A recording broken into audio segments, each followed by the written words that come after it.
Boom. Welcome, Gino. It's day 2 for the Breaking and Entering live show, advertising news, marketing news live from Cannes in the south of France. Ever heard of it? How you feeling, Gino? Feeling good, Jack. Yesterday was amazing. Today's going to be amazing. It's CMO Day. What do you say? What do you say, CMO Day?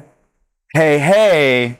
Cray, cray. We got a great guest list for you, Gino, and it's all presented by our friends at Anvara. Yeah, it's the spot. Your sports, marketplace, sponsorship. If you're a brand, you're looking to tap into live events in sports and get your logos, and they do a lot. We'll talk with them here in a second, actually, the co-founders. Yeah. But Anvara believes in this content. They believe in helping your brand, ASAP Rocky. But Gino, who else do we got? Oh my goodness, Jack. We got the CMO of LinkedIn, where we built our brand on it, Jessica Jensen. We got Matt Curry, global head of brand at Bloomberg. Brian Collins, co-founder of Collins, one of the best design agencies to ever exist. Jack, help me out. What else we got? We got Kat Ferdon. Kat Ferdon, CMO of Coinbase. Mm-hmm. I've been glazing Coinbase for the last year straight. So you were right. This will be. Find out why Jack was right later today.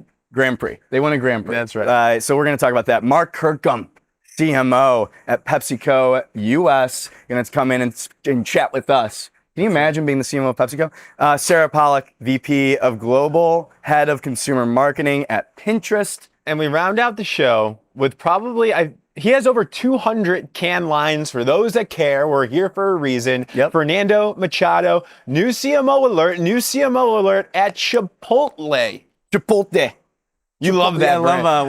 What's that guy's name? Chipotle. Sebastian Maniscalco. Yeah. We're going to have to bust that one out. Chipotle. Well, let's get started with the show. To kick us off, the co-founders of Anvara, it's Andrei, Stenmark, and Nick Khalili joining the show right now. Gentlemen, how are you? Welcome. Take a seat. Thank you so much. Looking what great. A pleasure. Look at these two. I mean, the mics for you. They got the white linen pants. Yep. You'd think these guys, are you guys Cannes veterans? How many times have you been at Cannes? It's actually our first Cannes. Wow. Fooled me.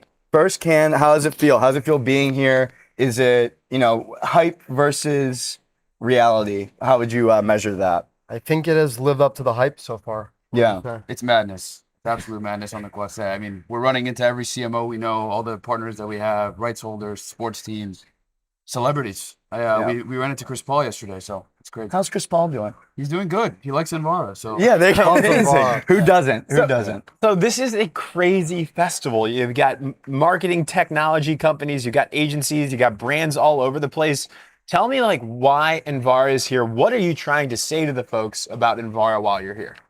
Well, we're trying to tell the world our mission, really, and it's to connect brands with culture. I think that's probably the biggest thing that we've discovered by being here, listening to the panels, having conversations, is that every brand wants to be a part of the cultural moments. Mm-hmm.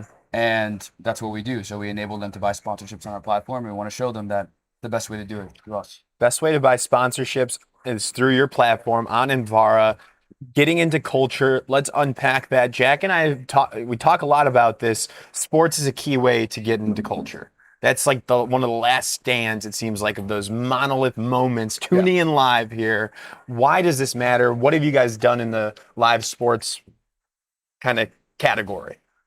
Basically, we've aggregated a collection of thousands of properties. So, sports games, properties, tournaments, events, food and wine festivals, music festivals, all on our platform, and then brands can go buy them through us. So brands right now have no way to do that. They call agencies, they sponsor what they know. They'll sponsor Coachella because they know it exists, but they don't know about the other thousands of music festivals out there that might be great for their brand and, frankly, a lot better value. Fast follow-up. Oh, here we go. You allow me. Here we go. Yeah. What's the most underrated event right now in your eyes? Ooh, Andrei. I mean, out of thousands of events, there's tons of sleepers. There's a festival called Bacon Fest in Pennsylvania. It has 100,000 people. Bacon Fest. Bacon Fest. Khalili now, for our platform, just sponsored a World Cup watch party in 5 cities around the U.S. You said World Cup? World Cup. There we go. Right, and this is an amazing opportunity because it's maybe not a FIFA official opportunity, but Khalili can still show up at the World Cup without spending $100 million that FIFA generally entails. This feels like it's following the same path of we're talking about niches and subcultures for creating content. I think we see it in the content world where it doesn't really matter if you reach 5 million people if 5 million people are just kind of and don't really feel a certain way about what they just saw. It matters a lot more to reach 5,000 people that are genuinely invested and interested in whatever that topic is. And so I feel like it feels like the same way with a Bacon Fest. 100%. Like if you're, it makes more sense to sponsor the Bacon Fest if you're the right brand for that, rather than getting 80 times more views somewhere else, because those 80 times more views don't really matter. Is that kind of what you're seeing from the brands that you work with? Yes. I mean, if you're Kraft Heinz, does it make more sense to sponsor Coachella, a Run Club, or a Bacon Fest where they can make sandwiches and put condiments on the products, etc.? Right. So this is a way for brands to narrow in on their audience at local mid-sized events that just like have a hyper-tailored audience primed for the product. Yeah. Absurd question by me inbound right now. Is there any brand that you feel like you don't have an event for? I feel like we have something for everybody. I mean, one thing that we don't really focus too hard on is B2B. So that's the one area where we don't play too much. It's mostly consumer brands that we work with, but pretty much we cover it all. So, if you want a specifically Hispanic audience in Florida, we can find you that. We have an event for sure that tackles that audience. And for us, it's about, asking our AI a question, and we have the entire resources and all the data to track that. So you guys, it's pretty incredible. Like, you create a marketplace for sports sponsorships. Exactly. The media buying world it feels more so than ever. It feels like there's way more pressure and tension around like the lack of transparency. Yep. Like, you think about like these chains of like third parties that are involved in the process of buying like an out-of-home billboard. It's like, it's incredible. And like we still don't even know how it all works. No clue. So for you all, like, you've created this marketplace. Do you think that that's a big thing for you all? It's like the transparency side of it, knowing where the money's actually going to. You buy the spot, here's where it actually goes, versus like changing hands 80,000 times. That's why the brands that we do have, the 600 brands that are signed up today, that's why they love us, because we unlock transparency for them. Historically, pricing is hidden behind this giant black box, emails, decks, agencies, golf courses, etc. Right? And Kraft Heinz, for example, gets pitched from certain property, certain event, and they see Kraft Heinz logo and they're like, these guys have a lot of money. Let's charge them $500,000. Yep. But to everyone else, that event might charge $250,000. So while it might work great for the event, it's very unfavorable to the brands. So our goal is to kind of flip the power dynamic, right? The brands have the capital, they have the leverage. Why shouldn't they see everything? Why should they know what it truly costs? Right. So, Totally. Yeah. Yeah. It's It's great. also just like the opportunity. There's so many events out there. And the fact that you can just comb through, talk to the AI, and discover where your niche is already at and just tap onto it is great. So my question is, if I'm a brand, I've identified an event that I want to attach my brand to. What's next after that? How does like one show up then? What are the possibilities? Or what's something that you've seen that's been like, this was a home run, like they went above and beyond with the activation? Well, the way they do it is once you find an event you want to sponsor on the platform, you literally just click make an offer. You send an offer right through the platform, select everything you want. So you can say, I want 5 social posts by the Lakers. I want an activation on site. I want tickets to the game, and I want signage in the stadium. Configure your own package right there in the platform instead of the endless emails and back and forth that happen now with the current process. For sure. and then in terms of bringing it to life, sometimes it's handled by the event operator themselves. And if the brand needs help, they want to build a giant pop-up, for example, we'll come in and we'll help them make that a reality. Really? That's insane. We have a number of, like, the way we do that is we have a number of experiential partners around the country. So if someone wants to activate in North Dakota, we'll find the partner that we have in North Dakota, and we'll build a pop-up, or Coachella, etc. Yeah, I mean, it is incredible, and I mean, it does feel like, because of the fact that, like, in real life, getting people actually seeing the brand is becoming more and more important, because it's like a scarce sort of thing. It's like a scarce resource versus like just digital content. It's kind of like ads themselves. It can be infinite with the social feeds these days. So it's like you guys have actually created like the marketplace for it. I'm curious, how did you first get brands to like come on board for that? So in the beginning, we reached out to a bunch of brand leaders for advice, a couple really, really great companies. And we said, hey guys, we're working on this idea. We'd love your feedback. And they were like, when we got on the phone with them, they were like, if you actually build this, we'd use this. Yeah. So then we went to initial properties, a couple sports teams, a couple of events, et cetera, and said, hey, this brand is about to start working with us. We'd love to get your inventory in front of them. We don't think they know about it. We think it'd be a great match. Then we signed up those first couple teams. Then we went to a couple more brands, said, hey, we have all these properties. And then it was kind of a domino effect from there. Wow. You just pick up the phone, start dialing. Pick up the phone, start dialing. Do you still feel like that's the case? Like even today, even if you've got 600 brands that you've worked with, it sounds like You're still picking up the phone down. We're always picking up the phone and dialing. But I'll say we're very focused on our existing brand portfolio, Yeah. and there's a lot of deals that we're Great. we're working on right now, and getting a lot more inbound too, because brands really want to be a part of these cultural moments. I mean, the biggest thing for us is it's emotion is the most important thing in marketing. Like you said about content, for example, it's so competitive right now in the marketing landscape, right? Like everybody's making great content. It's very engaging. I can start a CPG brand right now and get a bunch of views online on TikTok. But being a part of a moment that someone cares about, like the World Cup or, the finals, NBA finals, that is really powerful. And that's what we're enabling the brands to do. So there's demand for it. And it's kind of like you're almost democratizing it in a sense where, where typically because there's so much, it all is all based like on relationships and who knows someone who knows someone. Now it feels like even if you're a brand that maybe doesn't have all those connections, but you have the capital and you want to make a big splash, it feels way more accessible to be able to do it versus like we gotta like find someone who knows someone that can get me on the platform. Right now, sponsorship, it's the last kind of piece of like the brand stack, right? But it's a big headache. Sometimes brands are like, you know what? I don't have the resources to go activate, to go discover, to go negotiate. So we're going to take that sponsorship budget and shift it to digital ads, meta ads, a billboard, etc. They really want to do sponsorship, but the process makes it such a headache. So they shift dollars away. And we're trying to re-enable kind of the pathway, the infrastructure, for them to easily tap into it and do it in a very impactful light. Incredible. So what's next for you guys? I was going to ask that. What's next? Where are we going? Let's talk about Rocket Ship.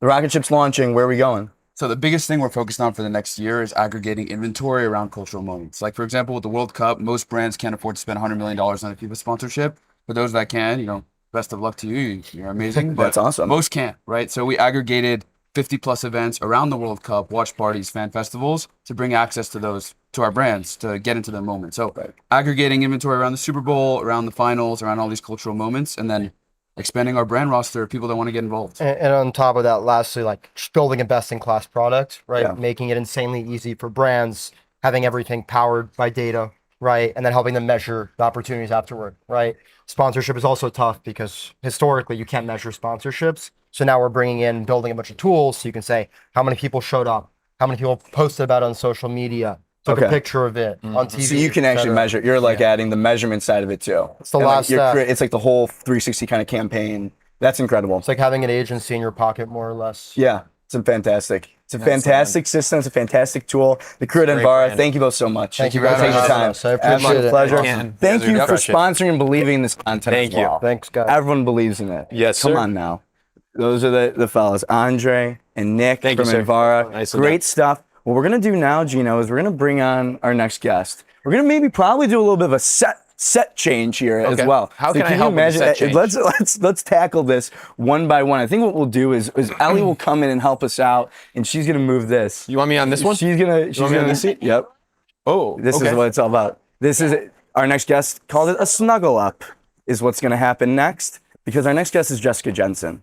Jessica Jensen, JJ, is the CMO of LinkedIn, and she's an absolute legend. And as I'm saying that, I'm just gonna move over a little bit, and that's what's gonna happen.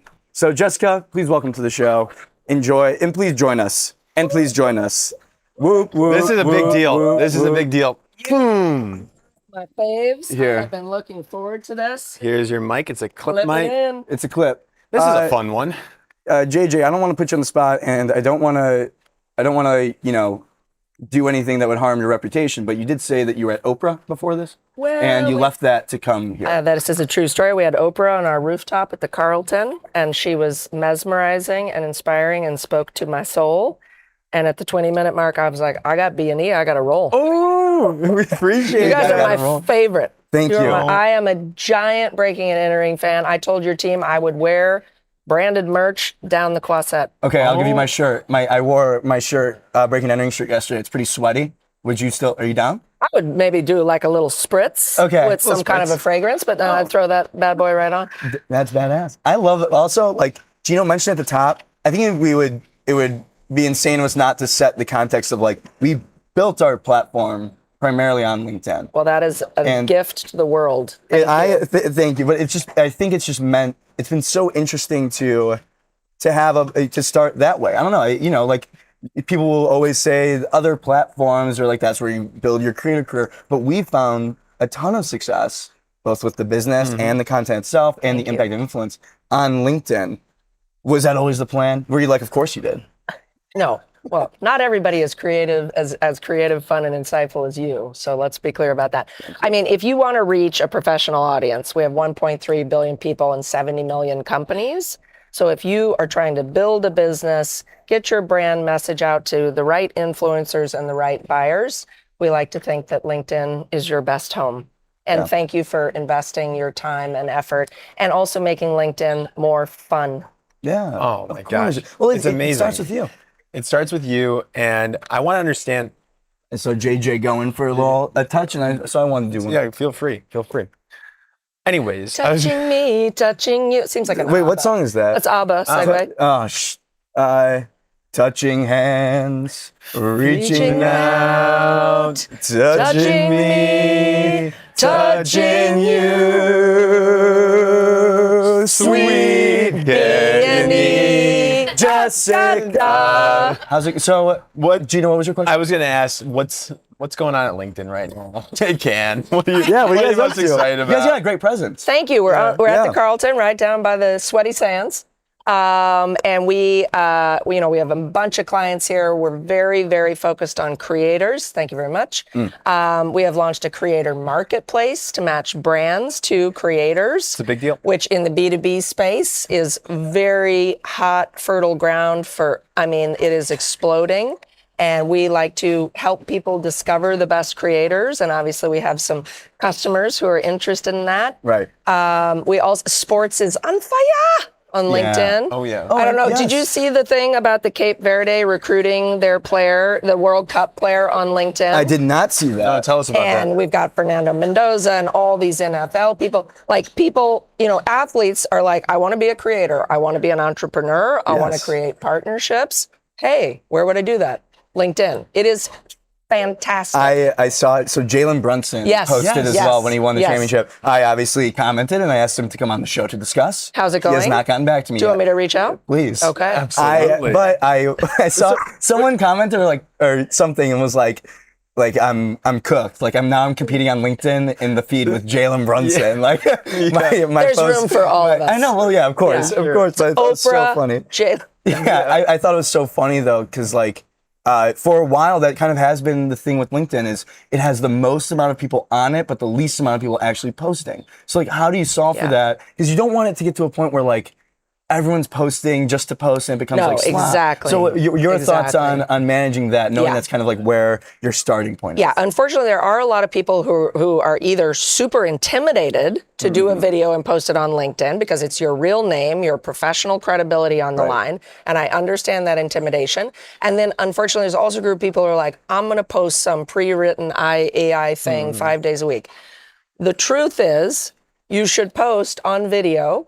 You should not overthink it, and you should have something interesting and insightful to say. Your expertise, your experience, what are you learning? And so we're trying to make it less intimidating, get people to share more, but share something from themselves that is real and true. Yeah. And what does that do for that specific individual with their career, with their personal brand? What's the point of doing that? Well, I think a couple things. If you are a job seeker, I am going to immediately check LinkedIn. What is your profile? What have you built? Have you added AI skills to your profile? Only 4% of LinkedIn people have added AI skills. What the? Yeah. JJ, dropping facts. And skill requirements for AI on job postings is up 113% year over year. So we have a major gap. So you have to post your skills, you post videos, and you build trust with people. And if I'm looking to hire someone or hire a creator or start a business, I'm going to work with people that I trust. And right. people convey that through video. Yeah, by the way, I'm in the chat right now. I'm monitoring the live chats right now. Someone just asked, are you #open to work at BNE? I hashtag already work for BNE. Hey, That's right. That's right. But thank you. LinkedIn is The answer is platform- yes. LinkedIn is the platform that works for you. That's what's up. Thank you. The network that works Yes. for you. Damn it, I knew it. But you were so close. I know. And you got the spirit. Can we talk about should we talk about the big campaign? Obviously, it's a global campaign. Like, I guess, how is it going? Like, when was it originally briefed? Where are we at right now with it? What's the next iteration? Let's get the rundown. Well, we have several. So it depends on which one you're talking about. But I think you're talking about Bull Spend, which is the advertising industry focused one. So Bull Spend is the idea that a lot of marketers have chased vanity metrics for a long time. And actually, if you do measurement properly and you do content properly and ads properly, you will drive revenue growth and ROI, and not enough people spend enough time on those metrics and outcomes. So the campaign is about moving from optics to outcomes, and Bull Spend is a funny way to show that people make shit up. It's BS. It's the new BS. That's right. Is there any BS that you see maybe that could be happening like when it comes to like brand marketing? Is there anything that like maybe you thought was legit but became BS in terms of like a tactic? I'm going to tell you the corridor of BS is the 101 freeway through Silicon Valley, where the billboards say things like AI for sales, AI for your enterprise, crypto AI. And if you drive that freeway, you will have literally no idea what anybody is saying or selling. So we created billboards on the freeway that say, we don't have any idea what those other billboards mean. Great. But you can come to LinkedIn to hire a copywriter. Yeah. There we go. Very there simple. We go. Like this is, I feel like that's the interesting thing is to see the way that you all are marketing LinkedIn to make it feel less intimidating. Like I think that billboard alone feels a little bit almost unexpected from a LinkedIn, but it seems like you're making a ton of progress on it becoming a platform that doesn't feel so stiff and uptight and professional, right? Like, we want LinkedIn to be open to funny people who are struggling to learn how to use AI, people who are building businesses. You know, we have 1.3 billion people. That's a lot of different human experience. And you should be able to share it and connect through that in the way that's real for you. Yeah. And corporate polished, jargony stuff, that day has passed. I've seen like the LinkedIn top voice badge going to like comedians. Oh, you'll have like people that thriving like comedians. Workplace comedy people. Totally. That you're corporate like, Natalie. I mean, she's hilarious. Yes. But we have tons of comedians.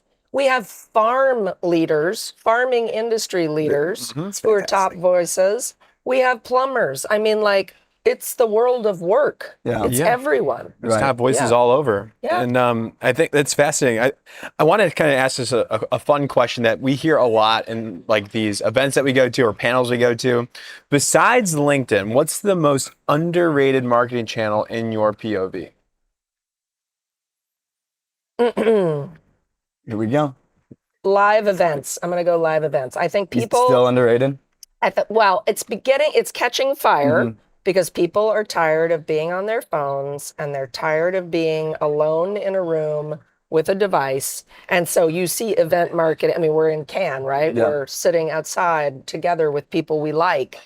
So I do think that in-person events and places where people connect in real life is still undervalued, but catching fire. Hey, that's what it's all about. And that's why you're here. That's right. We're here. And that's why our presenting sponsor, Anvara, helps brands get those sponsorships as well. How about, did you like, was that There we go. That's weaving. Yeah, that's you have to appreciate that though. Thank you. I knew you'd appreciate that. That's right. This is why we're here at Cannes. No, that's not you. Have you even had a chance to look at the work that's coming out of Cannes this year? And is there anything that sticks out? My first 2 days have been, all of our customers are here, so I'm doing customer meetings back to back and media. So I have not yet gone to the Palais. That's on Thursday. Great. But one of our leaders is on the B2B creative panel. And so I'm super stoked to dig in. I think we have a submission in there. Do we? I don't know if I think it's social creative, B2B, balling on a budget, young intern subcategory. Is that the category? Something like that. I think that's what we're in. Balling on a bougie. If you can talk to some of the jury rooms. Okay, I'll get in there. Can you? Why don't you rough them up a little bit? Yeah, I'll just go in. If you see someone in jury walking down the sidewalk, just give them an elbow. All right. Just give them one. That's been that's how I got here. Yeah, that's right. You start elbowing people. What's your advice for people that do want to make their way up? Make their way up in the company. Don't elbow and people. Promote? Don't. Besides also, elbowing. the neck check. Yeah, just a Really, quick, where's really the a tough goal? one. Tough To one. the goal. Illegal. If you It's illegal. if you want to just practice on Gina, yeah, You can do it if you want. And we're skipping that. Yeah, right. How to get ahead in marketing? Learn a million different things. Do brand development. Do performance. Do some time in sales. Hopefully build some products. Learn agentic tools. View every opportunity as an experience to learn and try on a new sweater. Stay agile. Stay hungry. And invest in clear writing and speaking. Love that. Love that. You know, I got it. I got another. Yeah, I got another yeah, home. he's This is got a it, home he's run got it. question All right right, here. you got a home run question. Home run question alert. Can we get a sound effect? Do we have that? Here we go. What's one thing every agency should stop doing to their CMOs? Don't look at that. There's no answers on this. Yeah. What is one thing not understanding the target audience deeply before you pitch work. You got 1.6 billion people in your target audience. That's a tough one. It's actually, my target audience is about 4 billion people. We're not there yet. That's a lot of people to understand. Well, I mean, my point is, if you're pitching me on small business work, don't think that a flower shop in Brooklyn is small business. The bagel store, the barber shop, those are the most overplayed small business tropes. How many small businesses are financial services, insurance, auto dealerships? Like, get deep, get creative. Don't, if you've seen 100 bagel shops in a small business ad, maybe stop. Yeah. Yeah. Yeah. Quit it. Go Quit it. outside. Yeah. Go actually check out what's going on in the world. Yeah, exactly. Go for a walk. Yeah. Exactly. You know, we do this thing on the show sometimes where we have people call in and they will pitch us. They'll pitch ideas, random ideas. And someone called in and left a voicemail pitching an idea for a hashtag open to work campaign for LinkedIn. Hashtag open to work, but shh. Because the insight was that some people don't want to have to the broadcast badge, it. to broadcast Yeah. that they're open to work. Yeah. But I thought that was super interesting Yeah. because of the fact that you were saying earlier, like the people are afraid to maybe post because they have Sure, their it full feels name. vulnerable. You Yeah. feel exposed. So right? how has that journey been of like almost like being a place for that platform, but allowing it to happen in like a natural way? Because sometimes it's like you don't want to broadcast it because you're currently in your job, but you're looking for a new job kind of thing. Well, sometimes it is on the down low, Right. right? So the fact that a lot of people don't realize is that the open to work signal actually helps people get jobs.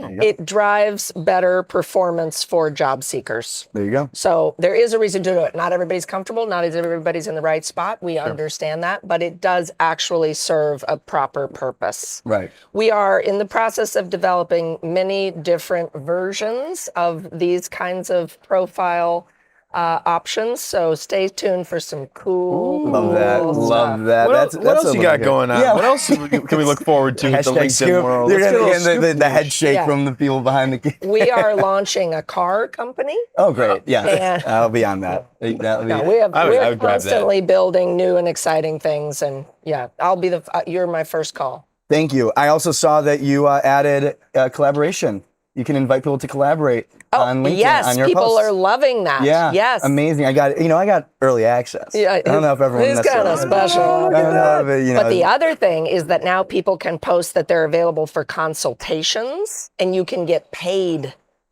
in LinkedIn. You can be like, I'm an expert on wow. farm technology, and I'm offering meetings for advice. Book me, pay me. That's great. Which I feel like that for like the advertising world, like the freelance community. Oh, Hello. That feels like it opens up Hello, a my lot. friend. Because people post on LinkedIn all the time, like, "Hey, I have freelance crushing it. ability in June." Yeah. Well, why don't you give me the opportunity to meet you and talk to you, and then I will pay you.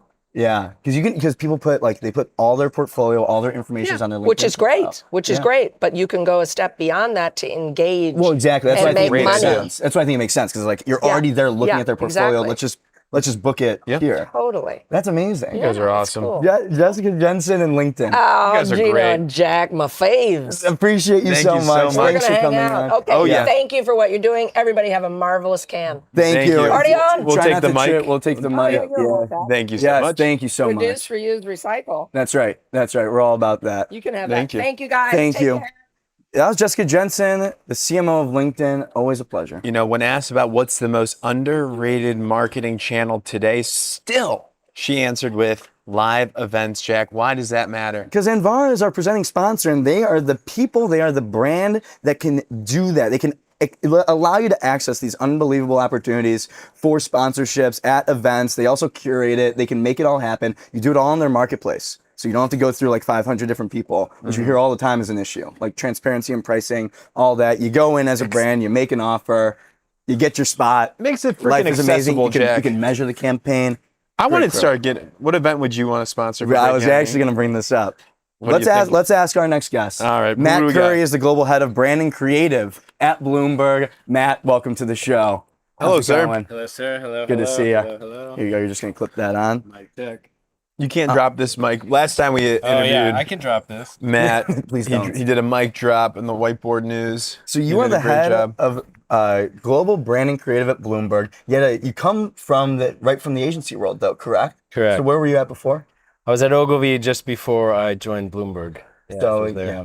There for about 3 years, and before that, I was at McCann as a deputy CCO. So yeah, first brand side role. Congrats. Amazing. Can I ask a question? Mm-hmm. I need help with Bloomberg. I don't actually know what the brand is very well because I come from advertising, branding side. I don't really speak that language. So for me and to some of our audience here that might not know Bloomberg very well, like Jack does, Yeah. could you help me get a one-on-one on the brand? So the financial pro over here. Look at it. He's got the flow. As a finance Both of you guys guy. got yeah, the flow. gotta yeah. going. Look at him. He's just crushing it. Yes, thank you. guys got Money's it. raining down on him. That's very Bloomberg answer.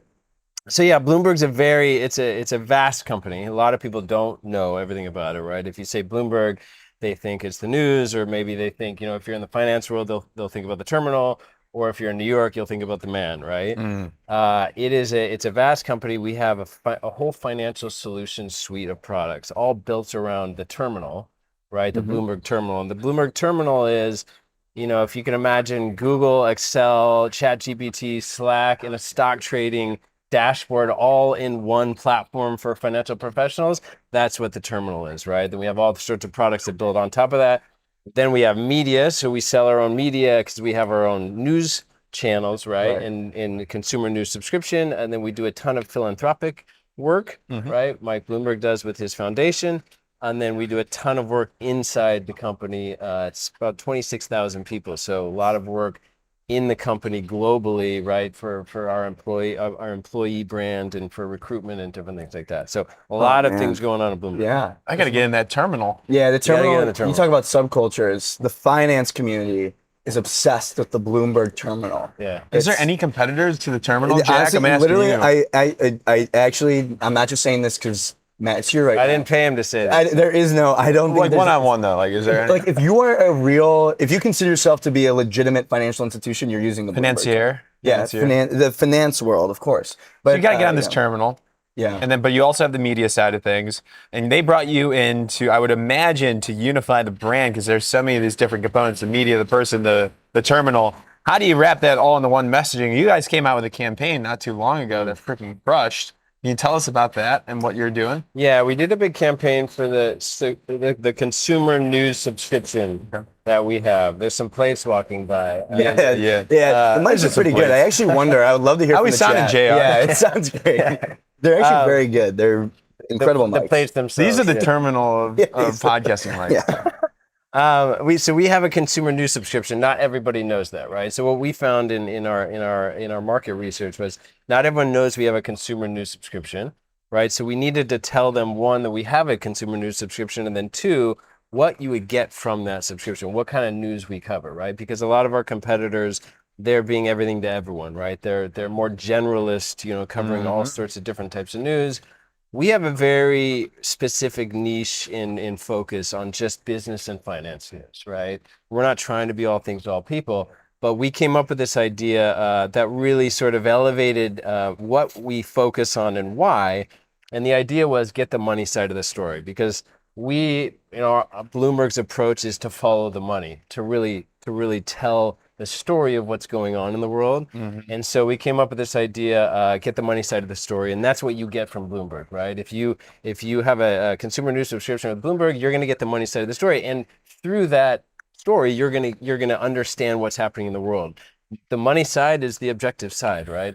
There's all sorts of things going on, all sorts of different takes and opinions of what's happening in the world. But if you really follow the money and take a look at that, you're going to get an objective view of what's really happening behind the scenes, right? Yeah. Really interesting too to see a lot of. I feel like in the last year you've seen a ton of media outlets lean into their branding and like their storytelling and like where they fit in the world. It felt all very much at a similar time. Do you think like why do you think now is the right time for Bloomberg to kind of come out with that story and be there in that positioning? I mean, we're all seeing what's happening in the world. There's a lot happening in the world, right? Like there's AI, there's this SpaceX IPO, there's all of the bigger world events, right? All of this, and you're getting it from every angle. You're getting it on social, you're getting it from your news channels. And so to cut through it all and say, listen, with all of this going on in the world, we're covering this angle of things, right? We're going to cover the objective side, the money side, right? And you can learn about what's happening in the world through that side, right? But it's the facts. It's really getting to the heart of things. And I think that it's relevant right now because there's a lot of different sides and different angles and different opinions happening, and if you can cut through it all with something that just sort of clarifies, that's helpful to our market. To our audience. Totally. Yeah. No, it makes a lot of sense to me. They brought in the right guy to do it. Come from agency land. I got to ask. So so you're seeing this campaign, I would assume, fairly early on to the finish of it. Did you have some help? Did you tap in an agency? Were you the client in this scenario? 100%, yeah. So we worked with Wyden and Kennedy London, and they were fantastic partners. So it was our in-house team working with an external agency. Has that ever happened before in Bloomberg? Like, were they working with external agencies, or is that something that you specifically brought in? We worked with Wyden for our original platform launch for our media side, which is Context Changes Everything. So we worked with Wyden on that big platform launch. And then we went back to them for this campaign. Different team. We worked with Wyden New York for the original platform launch, and then we worked with Wyden London for this new campaign. Interesting. How was it being How was that on the other side? Yeah. On the other side, was it Were you hard on them? Yeah, It was great. It's everyone asks like what is different about brand side, and it's in that sense it's the same in that I'm still creative directing teams. I have internal teams, right? We have I essentially run a 130-person in-house agency, right? Wow. And I work with all different parts of Bloomberg. And so this particular project, I was working with our media side of the house on it. And it was very similar to creative directing your internal team, right? You're still creative directing, but it's an external agency. And no, it was we were in lockstep. We kept things on track. We moved things along. We had very clear feedback. They brought back new solutions each time. We also jammed together, right? Because being a creative and having creatives on our side as well, we would sort of come to the table and jam a bit on things and work together on it so that it was not one-sided. So I guess what'd you learn from, is this your first campaign at Bloomberg? That was the first big campaign. External, yeah. So what's one thing that now about being on the brand side that most agency people have no clue about? I think the biggest thing is the speed at which it moves on the brand side is incredible. Being on the agency side, you hear, you might have clients like, oh, you're not moving fast enough. And you're like, well, I worked all night. I don't know how I can go faster. But on the brand side, we are moving so quickly, and that meeting with the agency is one thing of 30 that happened during that day, right? Yeah. And things are moving so quickly because you're closer to the product, you're closer to the sun, you're closer to, the internal strategy, and things are moving so quickly that, 4 days go by between meetings, the external entity might already be behind the ball, right? So you really need to keep up the communication and really have that kind of daily touch point, weekly touch point to make sure that you're in lockstep. And there's no distance between the two teams. Yeah. Yeah, I was gonna ask about what you've seen this year at Cannes, like from the like a creative side, like some of the campaigns outside of the Bloomberg work that you think has kind of defined the industry or something that you had your eye on. I mean, one thing that really stuck out to me was the Faroe Islands space program work,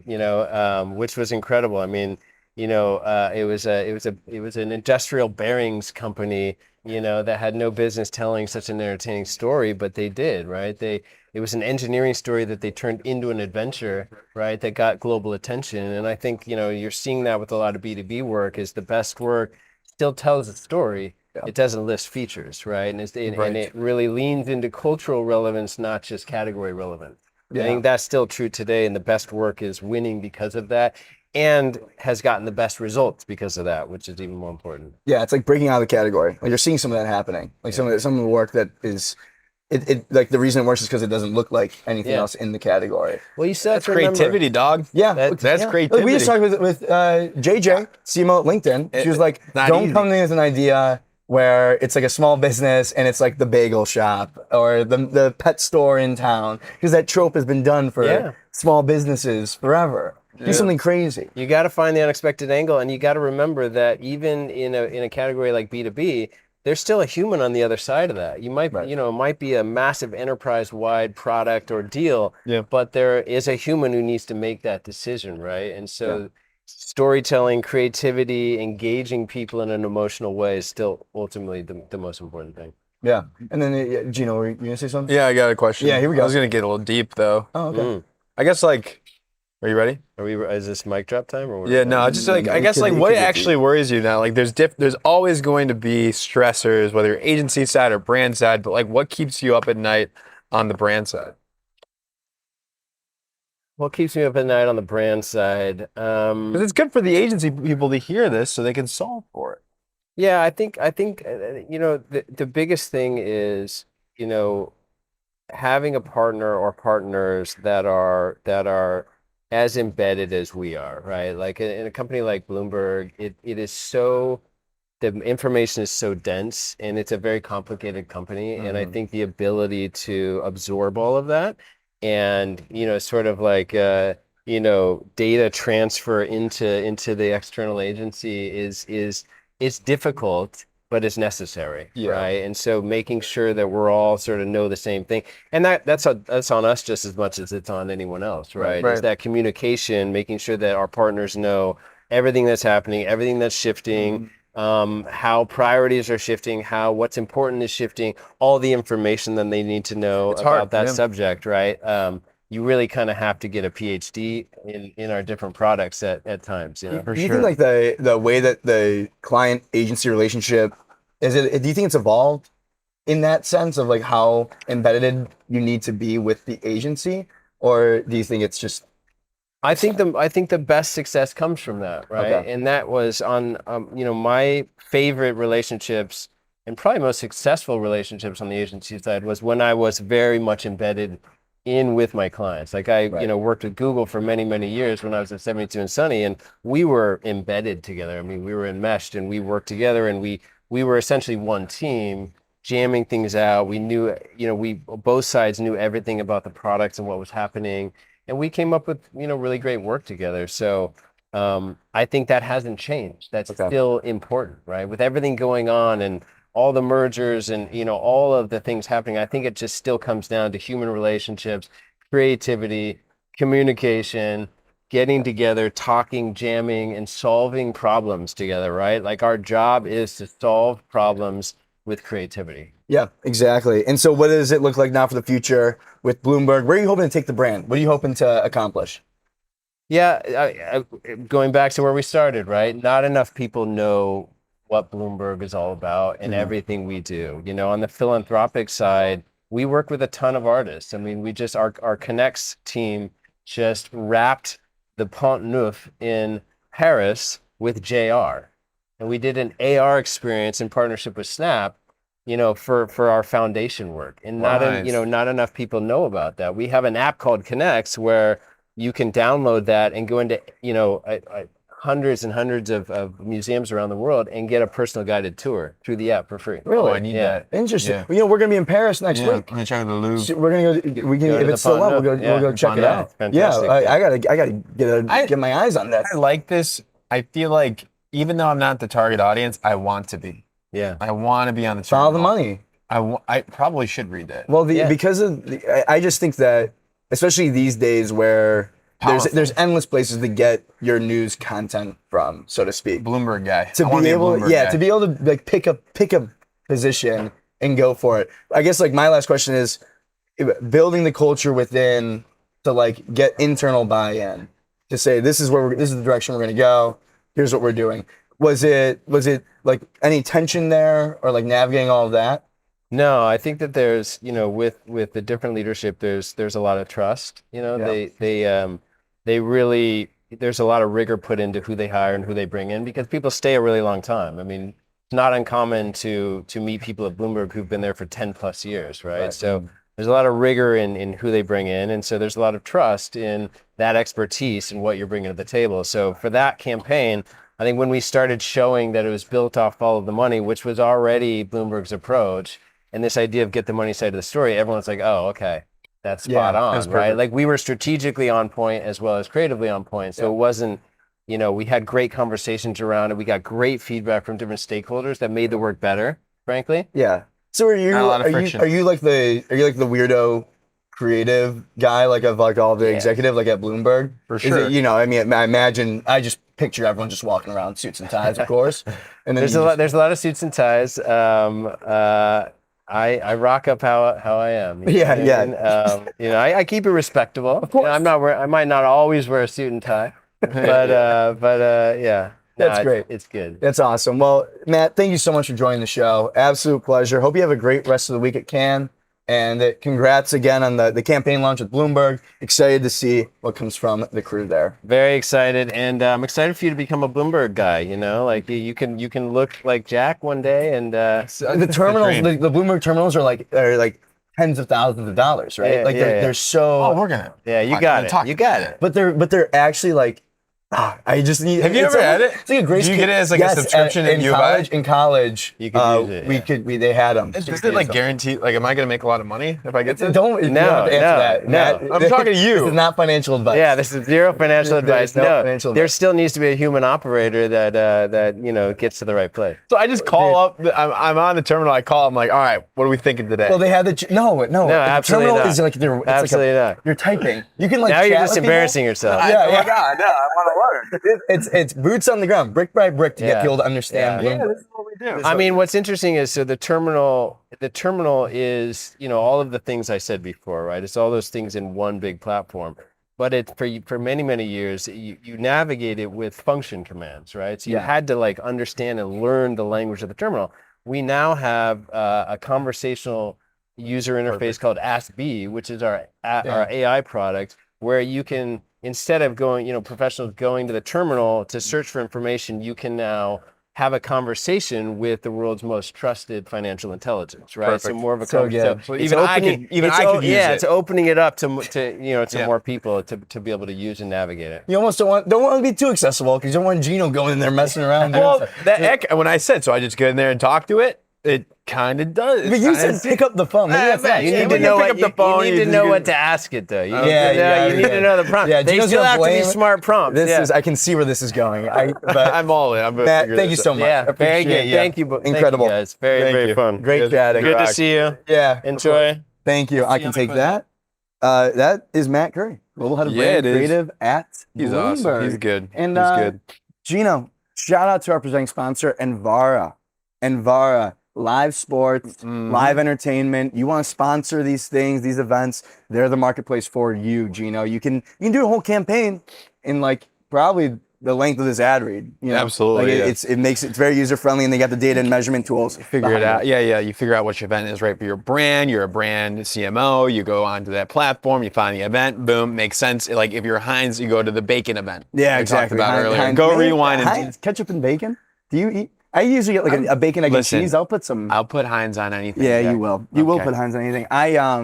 Some people are in the What are they chat. They're saying saying they're talking about my legs. They're Are your talking legs about- out, they're talking JR? about my legs. Let's get. Can we get the angle a little Do you bit? want, maybe just zoom in on my legs. What are they saying? They're talking about my legs. We'll They're talk about the little- legs. a they're- little I bit. haven't had a chance to get on this too much. It's hot out here. Look at the socks blend in. With You but look great, Jack. You know who makes things look great for a living? Brian Collins. we'll see. I think he should be ready. I don't know if he's ready yet, but How we feeling? he's becoming. He runs the show here. We're at the Collins house. We're at his house. Yeah. It is a beautiful chateau here in Cannes. Yeah. It's And, fantastic. It's really well done, and that's why we're able to do it, and it's such a great view. And We the could not programming has put been this insane. on. I have not been on the terminal long enough to get a view like this. Bloomberg Terminal. Hi, I need to get a good setup for my podcast. No, I mean, I haven't made enough money from You the don't. terminal I don't yet. think you know how the Bloomberg Terminal. I works. don't. It's a I've- research tool. It's not like the you're not like first thing I buying said when stocks he in there. showed up. You're not the buying first stocks thing- in there, and you the think that first you're thing I going in there and the like buying first thing stocks I on the said Bloomberg when he Terminal, showed up and that's was, not I the don't know case. what the terminal is. I don't know what it is. Any big wins from Cannes Lions that you liked so far this week? For the people back home, what are you seeing? Okay. I mean, we got a Grand Prix in craft. We called it. I mean, we have the guest, the CMO of the brand that won a Grand Prix again today. That's back-to-back days with Grand Prix. Who is it? That would be Catherine Ferdon, the CMO at Coinbase. And that's been Jack's brand to watch for the past year and a half now. He's been glazing them. He's not even on payroll. Yeah, I love the game. And it worked. For the love of the I think glaze. you're a direct reason, potentially a contributor to why they won at Cannes. Oh, You have no way. You're I the don't- Bloomberg that's a terminal bit- of the ad industry. No. Do you think that we Yeah. play any role in that jury room? I mean, I didn't, but you did. I wonder if I've always wanted to be in the case study. We have been in case studies. I know, and I want it, but I hope I'm in. You're in case I studies. want to be in the Coinbase case study for. Well, you can for add that Catherine one. Ferdon that. I for don't, sure. and it's yeah. So other big winners from Cannes. I know Adidas Originals. Yeah. Legends Won- Forever. I think it won 2 Grand Prix. Yeah. Don't. That was the Oasis work. It was the work that they did with Oasis and Adidas. Yeah. And it's incredible work. Oasis, fantastic. Yeah. Adidas does it again. Yeah. And mean- it's just I feel like that work was so good. I love Oasis too. Yeah. That caught the. Did that start the phenomenon itself, or did they react to them going back on tour? No, I think what they- came first, the tour or the partnership? I think we talked with them. We talked with the Adidas people. I don't remember, but I know that they made the like the clothing and the kits, if you will, all like the Oasis merch, and they launched it. I believe that it has something to do with with them. They definitely were working closely on it. I was doing a reverse 6-7. Have you done this? Yeah, that's an interesting tactic. I just created that. Did you? That's like a little bit of like a Frankenstein walk almost. Yeah, the Yeah. monster mash. Yeah. Because I was thinking like I was trying to weigh the scales out which one came first. Yeah. And I was doing that. I was like, it's kind of like If a you can't reverse tell, six. we're stalling right now. We're stalling. For We got potentially who else do we have Brian on? Mark Brian Kirkham, Collins. CMO for beverages US at PepsiCo. If you think about Super Bowl, you forgot that was what, a couple months ago. Yeah. 6 months ago? 4 months ago. 4 months ago was Super Bowl, and they took the Coca-Cola polar bear and put it into a Pepsi Super Bowl. It's crazy, and it's actually up for some Cannes Lions Sara too. Pollack is joining VP Global Head of Consumer Marketing at Pinterest. You were They've correct. got the Pinterest beach thing going. They are bleaching people's hair.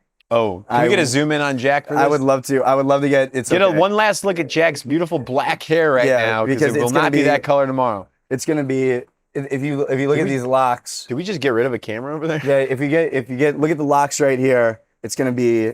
I'm thinking I want to do frosted tips. If you're gonna do it, why don't you go all in? I don't want to go all in. Just dunk your head in. Well, they said it would take too long. They were like, I was like asking, how long would it take to do the frosted tips? They're like, 20 minutes. And I'm like, all right, what if I wanted to bleach my whole head? They'd be like, probably a couple hours. I was like, I it's don't probably have doubles, 40 minutes. I don't have the time for that. Yeah. I could do half, or I could get a mohawk. Ooh.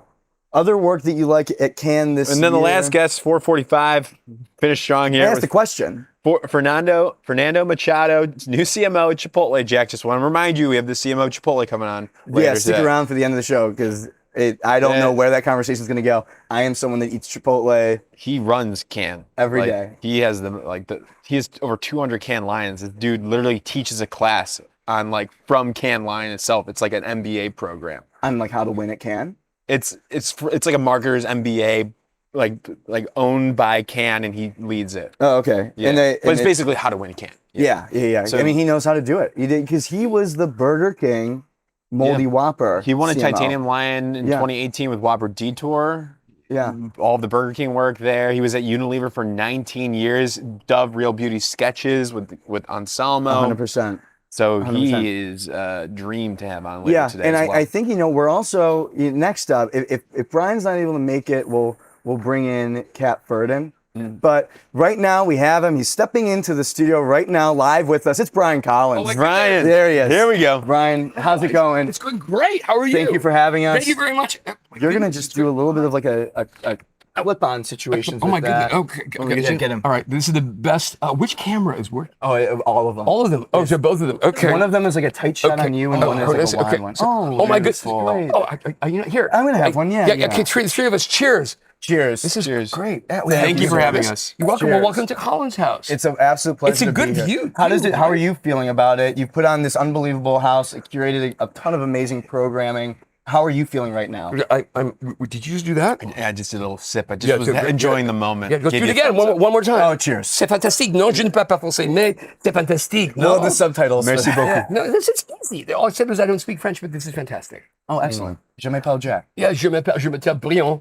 Hey, I cannot tell you how thrilled I am that you guys are here, and the number of people who come through here who are like the CMO, this is CEO, that you're starting the conversation that I love. Thank you. And I think it's really important. In order to have a new conversation, you have to stop all the conversations we've been having. Right. And the conversation that is being held down there feels to me like a conversation from the 20th century.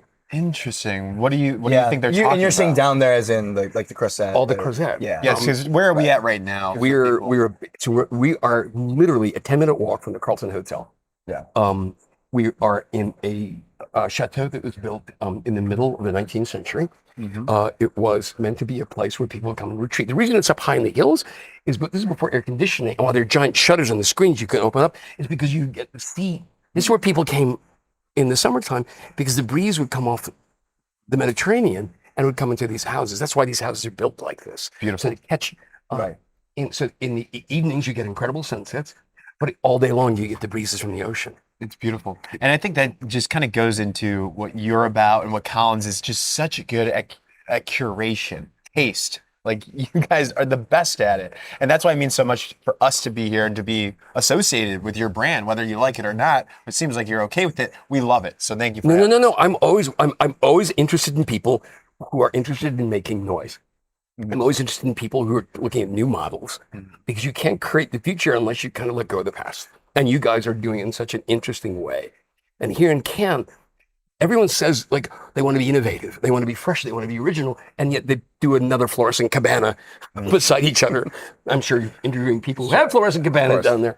But what we decided to do is it's literally a 10-minute walk from the Carlton Hotel. Right. And it feels like it's hundreds of miles away. You hear the birds, like we're in the middle of the trees, and it allows us to have a different kind of a conversation. Yeah. I don't think you can enter the future unless you have the language for it.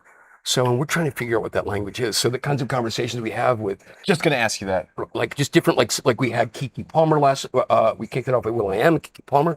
Tomorrow morning we start the day off with the CEO of The Gap, Richard Dixon, and all the things that he's doing about driving the future. Just amazing. So, and that's really wonderful to look at people who are really living at the frontier and really trying to create meaning using design, using imagination, using creativity, using technology. And The Gap, and particularly what Richard is leading there, is I think exemplary of the kind of brands. I think he's a model for how brands should be operating. So how would you define that? Like, how would you summarize kind of like what Richard and Gap is doing as something, if you're trying to think about what does the future look like for this industry? They walk their talk. Yeah. What do you say? They walk their talk. Okay. It's easier to say it's easier to say what you believe rather than be what you believe. Right. And I've known Richard for a long time, and he walks his talk and he acts what he believes. Right. And that changes things. So I think we'll be seeing more brands in the future. They're going to be their words are going to be measured against their actions. And I think, to me, like, But as they should be. right. Yeah. And like the Gap work because for me, the thing that always jumps out on probably most people's interaction with how Gap is advertising and marketing is they're creating these like the new Gap word. the music they're essentially making music videos. Incredible music video. And it's incredible, and it works for them. Yeah. And so that is super interesting, and it sounds like what you're saying, like actually doing something that's innovative. To think that Gap could just be this cultural phenomenon for making amazing music videos. They're almost great a music videos, and they're great to watch. Right. Just regardless of whether they're commercials or not, they're just great pieces of filmmaking. Right. And the thing that I'm fearful about is, and this is going to sound like a criticism, is what I'm seeing is what we call conference slop. Okay. What do you mean by that? People sitting in an audience and seeing one generic conference after one generic conference, talking about, you know what AI needs? AI needs humanity. Like, really? You've flown halfway around the world, and that's what you're going to talk about? Like, you have people coming here from Asia. You've people from Texas. They're coming here from Brazil, and they sit in an audience, and what AI really needs is a touch of humanity. Like, okay, that's not an insight. And so what we're trying to do is create a mix of people, whether it's someone like Lamar Jackson, Richard Dixon, Keke Palmer, will.i.am. This morning it was Rory Sutherland. Oh, nice. Right? Yeah. And then we have some other musicians who are coming, and artists. We have Broadway and Hollywood producers. Don't you have like a And we have Brian Cox. Yeah. The British physicist. Yeah. Was talking about the metaphors and how the research that was developed 40, 50 years ago in black hole research has led to an understanding about quantum computing, and people's heads were spinning. So I'd rather have that conversation 100%. than it's someone talking to me about research-informed brand activations. Kill me now. I think Kill me now. Someone came up to me earlier today, and we had a beautiful lunch. We have 4 chefs upstairs from Paris making amazing food. You've had some of it. Yeah, it's fantastic. This person came up to me and said, I really like your brand activation. I'm like, you mean lunch? Well, you have a purpose-led, experience. You mean dinner? Right. So there's this desire to create this fake language, brand activations, and we turn it into kind of marketing Esperanto and nonsense. And for some reason, so many of the conferences I went downtown to were filled with this kind of like these endless like cliches. And no one's learning anything. So my hope here, what we're going to do away from that, is to have a different kind of conversation. Yeah.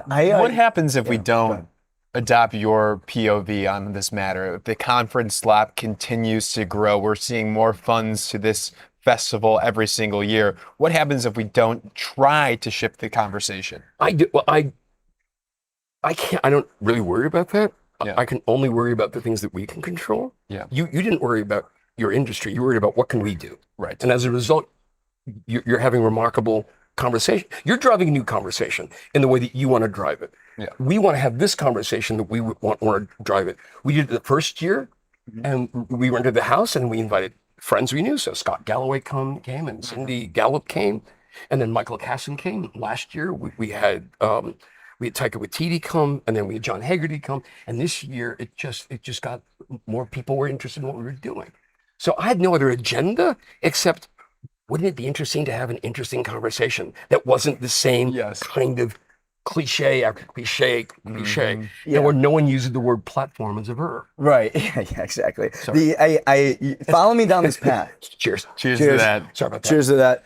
I want you to come with me down this path, because you talk about like the verbiage and like creating your own language, and it reminds me like I think about the finance industry and how they created all these like terms and like crazy collateralized loan obligations. Yes, What does that mean? And they made up this own language to pretty much gatekeep and almost like validate their own existence. It's meant to be opaque. It's meant to be difficult, to make it feel sophisticated, to make it feel complex, to make it feel important. And that's the problem I'm having with a lot of the language that I'm here. It's inflated nonsense. Right. And so, and I think what's happening is because we don't have new language for it, we're using the language from before. There was an executive who posted a few weeks ago, a very prominent, successful executive. She just came back from her maternity leave. And she said, being a mother is the most important rebrand of your life. And I was like, there's literature, there's poetry that we've had for thousands of years about the most significant event, which is bringing a child, and she reduced it to marketing language. She commoditized her infant before her infant even got a job. Yeah. So I think what's happened is the language of marketing, which is about how do you package and sell a product. She decided that was the only language that she was going to use to talk about herself. I think it is important. Like the language that you do choose to use, you think in like the moment, like in one-off instances, how you talk, you don't think about it too much. But over time, it's one of those things that compounds and it creates like this separate language that almost gatekeeps what's actually happening. Exactly right. It's like people when they talk about like personal branding. I'm like, you don't want to become a personal brand. What you want to do? You want to be a person. Our definition of brand is a promise that's performed consistently over time. Yeah. And so what that means, you're not going to change.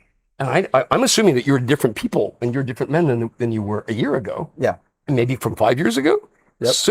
So the idea that you would use language around brand to define your life is that one of the most. I think there might be 10, 20 panels here about personal branding. Right. Stop it. Enough's enough. Stop it. Brian said stop it, so it's going to stop. Stop. Your life is far bigger than branding. Branding is great. Branding is great for our brand Olipop, which we just rebranded. Yeah. I love it. Great Do stuff. you like Olipop? Yeah, it Love was great. Olipop. Oh, it's fantastic. Olipop. Yep. Cheers to that. Olipop. Olipop. But it should be because they have a promise that they want to make sure. They want to say, hey, soda can be delicious and also be good for you. Yeah. Well, So that's what we've done. And you want to keep that promise consistent. In my life, if you'd have told me that 4 years ago that we would have a 19th century chateau on 3 acres of garden in the south of France, I'd be like, you're out of your mind. And yet here we are. It's incredible. that's right. Well, Brian, thank you so much for joining. Thanks for having me. Absolute pleasure. I'm so proud of you. Thank you. I mean, what you guys are Thank doing you, is really, really important. And you're doing it in the way that you want to. Thank you. So it's really great. Thanks One for more letting time. us for do believing it. in us. Thank you. Thanks for Thank you, letting guys. us- Brian Collins, thank you so much. Is this where I go now? Yeah, you'll Can I take leave? Yeah, I'll take the mic. Catch up. Cat's Yes, up she next. is. Yeah. Yeah, that's right. Up next is Kat Ferdon. This show is presented by Anvara. Mind it you, is. Gino. Shout out Anvara. Oh, we got Brian's phone. Brian's phone is still in the chair. Here we go. We're gonna. Orange. It is my favorite color. That's right. Bye, That's- guys. See you, Thank you, Brian. Brian. Thanks for and, having us. And shout out to Anvara. They get you where you need to be from a live sports sponsorship perspective, Gino. They get you to those locations, all in their marketplace. Right now, we're gonna bring on Kat Ferdon, CMO of Coinbase. Feeling extra good, probably. Kat, you look Crushing fantastic. can. Thank you guys so much. Do you feel fantastic? Because we've been talking about on the show leading up to it, Grand Prix winners for Your Way Out. Is that correct? That's correct. For Filmcraft last night, we won Le Grand Prix. Can we get a high five on that? Yeah, thank you guys awesome. so much. Je m'appelle. Do you And have it on you? You got the. Oh yeah, I carry it in my Yeah, backpack. yes. But I just want to remind all the breaking and entering viewers that we actually debuted that work on your show. So we're really excited about that. That's You broke the news with us? Oh Yes. my We goodness. broke the news on breaking and So it's entering. kind of like you broke the news of your campaign. You won a Grand Prix. A, B. 1 + 1 = 2. 2. 100%. Yeah. And I think, honestly, I mean, for other brands and advertisers that might be watching, it could be maybe a good omen to break new work on breaking and entering. I don't know. There might be It might some have new, had something to do Kat, with it. we did not pay Kat. We did not pay Kat to say that. there might be. I've just glazed for a year straight in hopes that this would happen. No, And who knows? Maybe she'll break some stuff with us towards the end of this interview. Well, I don't know. You know what's incredible though, because of the fact when we had the conversation about it when it came out, Yes. and we were lucky enough to be able to see the behind the scenes as well, and we were like, you guys have to put this out. Like for Your Way Out, for those that don't remember, it's the Coinbase work where it looks like it's a video game, but it's actually shot in real life, meant to look like a video game, but it's all real. Like it's all like Yes. actual real people. And that might not be apparent, like at first glance, but to be able to release the behind the scenes, show how practical it was. I mean, how cool was that to get the reception when it came out? Yeah, it was incredible. And I will give you guys credit. You guys really pushed us to release the behind the scenes. And we went ahead and did it. And it almost gave it like a second viral breath of life in that people just could not believe that the original film that they watched was actually a real life set for the most part. Now, to be clear, like we did still use VFX and AI to kind of like uplift what we had made, but it was a real set build out with real actors, real makeup. Everyone was wearing almost like a netted mask to kind of give them that like down-resed look that you might remember from like an old video game like The Sims or what have you. And yeah, I mean, it was really just kind of like an incredible feat of craft. So it felt really good to have the team on stage last night to win the Film Craft Grand Prix. Gold as well. You got a gold lion in production design, art direction, I believe. You got silver in achievement in production, bronze in script. And let's talk about as well the Super Bowl spot. Everybody got a gold lion challenger brand. Is that correct? Yes, that's right. Yeah, we got that last night. So we got to go up on stage twice, which was a lot of fun. And I think, you know, the thing about that work is that it really, really broke through. And it's something the whole team is really, really proud of, just because, you know, plenty of people liked it. Some people didn't like it. 100%. But regardless, it was really remembered and it broke through. Okay, It so broke the frick through. This happens every single time that there's work like this that comes out. That there's people on both sides that are equally loud about how they feel about it, and you always ask like the brand knew exactly what they were doing. Like you always have that reaction of like they know they got you again. But I would love to hear your perspective on when something like that does happen. Like, because some random people will probably think that you guys are in like an evil lair back behind the scenes, like high-fiving each other. Like you got the reaction. And just get some context too, like what happened exactly for the people that don't remember. If they're Yeah, so our Super Bowl ad, which ran in February, it's a campaign that we call Everybody. I'm sure you can look it up on YouTube, Coinbase Everybody. And what we did is we took out a spot. It was 60 seconds, and it really started like a classic kind of karaoke screen. If you've ever been to a karaoke bar, it had the countdown, 6, 7, or 5, 4, 3, 2, 1, the whole thing, 6, 7. I had to say that. Dude, it always does that. Yesterday we had another 6, 7 moment. So that's doing it. You're good on it. He's fast. Yeah, you're really fast. You're really fast. World's fastest 6, 7. Impressive. Yeah, it's pretty good. 60-second spot as well. I mean, that's like 16 million-ish just to place it. We don't have to talk about numbers. There's public stuff right there. But you do that. It's karaoke. Everybody sings along. That's the theory in their rooms and their living rooms of the Super Bowl. Yeah, we really wanted to just really break through and sort of bring like a sense of community to whoever was watching the game. And we knew it was polarizing. We actually looked at a few concepts, and some like special behind the scenes detail just for you guys is that we actually, we pitched both concepts that we launched this year. So both the Everybody Coinbase campaign and Your Way Out, which is the NPC video game ad, which won the Grand Prix last night. And we pitched those both to our founder CEO, and he liked both of them. He said, make both of them. Wow. But he also had a similar reaction to our team, which was, there's no way that anyone will not remember the karaoke ad. So we ended up going with that one. And I'm really happy that we did, because I don't think that Your Way Out, the NPC ad, would have had the same resonance or ability to break through had we run it among 120 other ads during Super Bowl time. I think some people would have noticed it, commented on it. But I think because we chose to debut that first here and then on the Oscars, we were able to actually get quite a bit of pickup and the ability to truly stand out, because you weren't seeing a lot of sort of like short films, despite that being, the biggest night in film of the year. Yes, that's a great point. It did match the moment that you're in. Everyone was in the mood of like wanting to like, dissect and talk about the craft. And it's obviously for, the can line to prove it, has a ton of craft behind it. Yeah, and to add to that, that's why media placement matters so much, I think. Like in the same way that the karaoke ad actually doesn't work in any environment besides the Super Bowl. You just can't run it anywhere else. Right. And it's so interesting to hear that too, especially amidst the world of like, I don't know, I feel like it comes up on my algorithms all the time. People talking about like performance marketing too, and just like dumping money in the meta and just being like, yep, got it. And all these different, tools or things where it's like, you can pump out 800 different meta ads online. And it's like, does that media placement really matter? Like, does it really work for what you're trying to do? Yeah. And it's so for like Coinbase, you're obviously playing a different game, I feel like. But how do you all think about like almost the funnel? Like, how do you think about that funnel of getting people to get on Coinbase? Yeah, well, I think that's why we invest so heavily in brand at Coinbase. And I think it's been really, really advantageous for the brand. I mean, it's why I wanted to join, was just like sort of seeing some of their really inventive brand marketing long before I joined, when Kate Rao was CMO and Tabby has the VP of Creative, who are both absolute legends in their own right. They like completely rebuilt what it meant to be in crypto. And that was super enticing to me. And so the fact that they had paved the way for excellent brand work in a space that is sometimes lacking in that field, or shall I say, like rather underinvested in, right? Sure. I think that's how we really, really like to try and make it approachable for anyone to sort of like jump off the cliff and join us in crypto and then stumble upon our other financial services, of which we're building out pretty extensively. Yeah.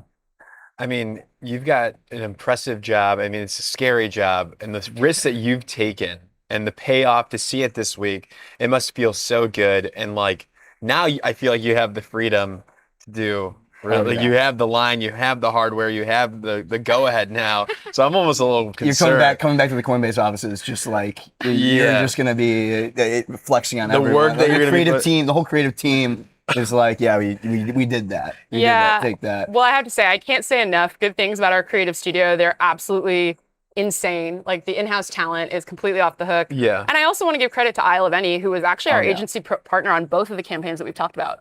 So we like to call ourselves the founding client of Isle of Any because they were spun up in 2024 and we did their first campaign in like February 2025. Which one was that? It's actually this awesome ad. I'll send it to you. Okay. It's sort of what we call the blue screen of death at Coinbase. It's completely animated. We ran it during NBA Finals last year. Gosh. And it goes along to like pretty hypey techno music. Okay. It's really awesome. I'll send it to you guys Yeah. after this. Maybe you can link to it. Of course. But I've probably seen it. yeah, it's so Yeah. great. It's one of the highest energy ads we've ever seen. You know, But it's I a have little to- territorial I'm a bigger fan of Coinbase he's than you. probably seen it. I'm a bigger fan of He's Coinbase probably than seen Jack. it. So yeah. I played that game. Oh yeah, we played the Coinbase I was crushing game. that game. Oh my God, it was fun, huh? Everybody should, what's the website? What's it called? I don't remember, but We'll put it's that- the Coinbase game. Go Yeah. play the Coinbase game. Yeah, It's so fun. If you want to, like, if you have a boring job, you can just like, you can just kill an hour. Gino right killed there. about 5 hours. Just That's amazing. I love that you guys did that. That's got great. pretty good at it. It's so Yeah. good. Yeah, it's really, But really fun. you were saying something. I cut you off. I cut you off think there. at some point. Oh, just that remember. the team is super hype, and I love Yeah. working with Isle of Any. I mean, they are absolutely elite creatives. So, downstairs right now, Joe Staples is doing a fireside chat alongside Lori and Toby, the founders. I gotta go see And what's up. they just do incredible work. So I think like not only do we have an incredible in-house team that's able to like help push the boundaries and make sure that we're doing really high craft, but also has kind of like the taste bar to select the right partners, to not only complement, but just sort of like elevate what we're trying to do. So my last question I wanted to ask about, because I remember we've interviewed you before, Yes. probably several months ago, and I remember like talking about, you're fighting this battle of like the brand, and like you've invested so much in the brand to get people to build a community and like shape the narrative for crypto and like highlight the good things and the positive and have Coinbase be at the head of that. So how do you think things have gone so far, and where are you hoping to take things now in the next year with how people perceive the brand of Coinbase? Yeah, well, I think we're just really expanding our offering. So I think what's interesting is like we kind of started as like crypto only, but now we're crypto everything, right? So we started on the foundation of crypto, which is awesome, and I think is such an advantage because it truly is embedded into our culture, that like actual sort of renegade spirit, right? That is sort of like foundational to cryptocurrency. And I think that also kind of like lends itself to like being a little bit of a rebel, having a huge appetite for risk. And that has been a great springboard for us to like execute creative on.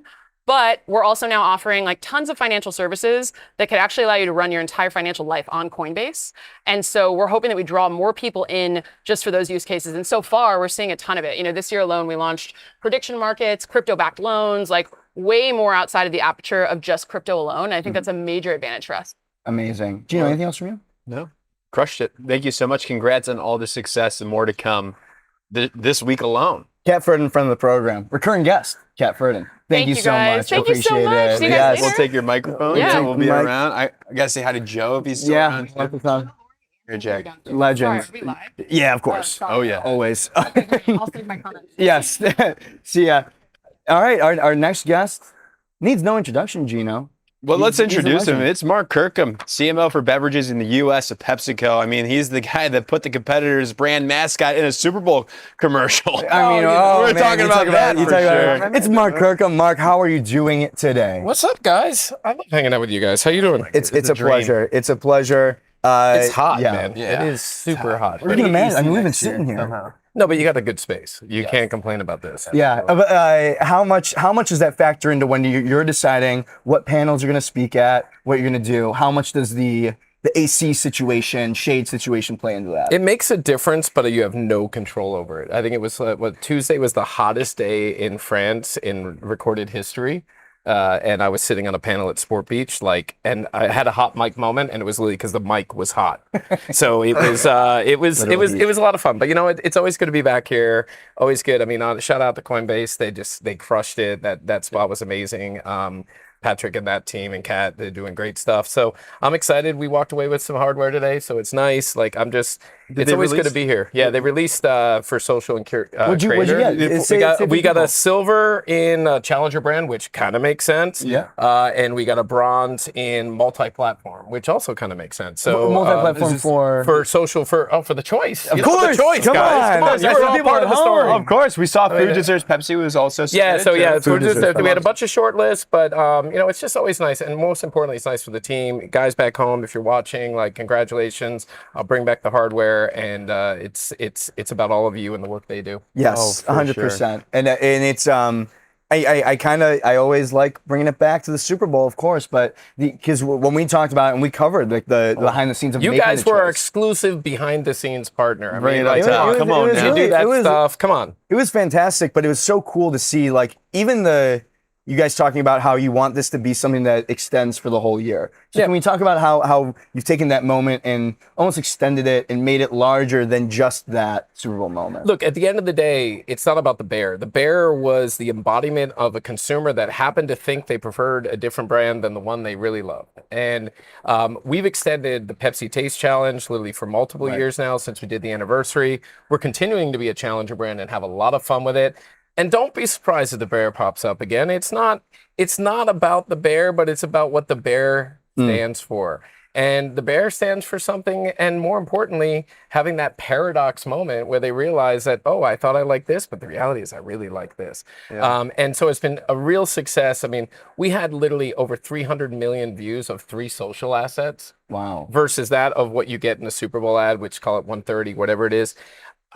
It's not about the numbers. It's about the engagement and the actual, how people, you saw all the AI ripoffs. I mean, it was amazing how this thing just became caught up in culture. It became something more than just an ad. And that's ultimately what you're trying to do. You want your brands to be part of the conversation. I was going to ask about that, getting the approval for this spot and then now showing the justification, the payoff from it, or we're 4 months out from now. So what does the C-suite or the boards, what are they saying about it? Look, I think our management, myself included, we looked at this as this is our DNA. We got to be a challenger. Yeah. We got to tell our story, and more importantly, we got to focus on the product truth, which was what the Pepsi Challenge was 50 years ago or 51 years ago now. And I think what the idea of the choice and the concept of the choice, have a lot of fun about the category expectation, which is always taste and refreshment. And we did it in a way, and big shout out to CBH and the BBO team that helped us with it, Lou Arbiter and my internal team who crushed it and bringing this thing to life. That is what makes a difference. When you can take a simple idea and make it special, with creativity, that's what this thing was all about. And to be recognized of the 1,400 submission to actually walk home with something, it says a lot, most importantly, about my team, which is awesome. That's amazing. And and obviously you see a lot of different work. You come to Cannes, you see a lot that's happening in the industry. What's one thing that you've kind of had your eye on, or maybe something that you've learned or taken away from being in the mix just in the first couple of days? In the mix first couple of days, I mean, there's some cool stuff. Obviously, the Coinbase stuff was cool because when you saw it, you didn't know what it was. Right. Yes. You actually thought it was a video game, and then you realized what they did and the behind the scenes, the backstory. So literally, hats off to Kat and Patrick and all those guys. It's awesome what that company has done to reframe that brand in a really cool, creative way. Actually, Sarah V and the Kevin Durant stuff is awesome. And that was a great partnership with OBB and the agency and Boardroom, Abigail and crew. They've done some great stuff. And bringing Kevin's story and that goofy part of his life and his legs to life. And honestly, I walked to work the other day, and there's some, I always love getting stuck in out of home.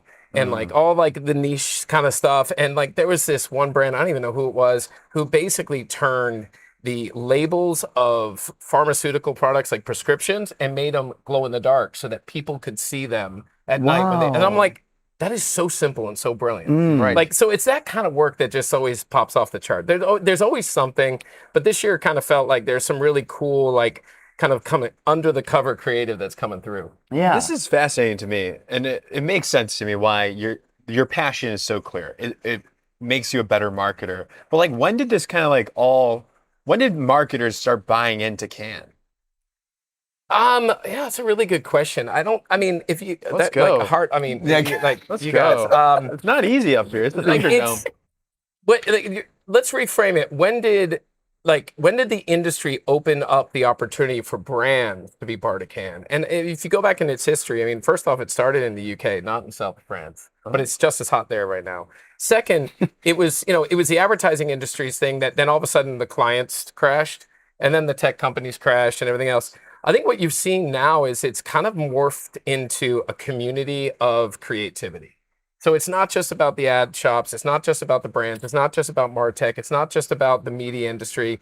It's about what are we all doing to tell stories about amazing stuff. And I think, we're in a really cool space, whether it's the trends in sports, whether it's, everyone talking about AI, which I'm sick of doing, but obviously everyone's asking about it, which I'm sure you're going to, but like, that's not the point. The point is this industry is now really kind of anchoring in on how brands need to evolve to tell stories about who they are to consumers who are incredibly, incredibly like interested in so many different things. And the world is just super dynamic. So the more we can actually engage, the better. I want your take on this. I think you're a great person to ask this question. I hope I can answer. Yeah, I know. It's okay if you can't. By the way, You got good answers so far. A big talk has been Come on now. has been the creators, like the creators descending upon Can in the way the creators. No, You're a creator. You're creators. I'm not. I'm a journalist. No, He's a you're not. creator. You are not a journalist. That's for sure.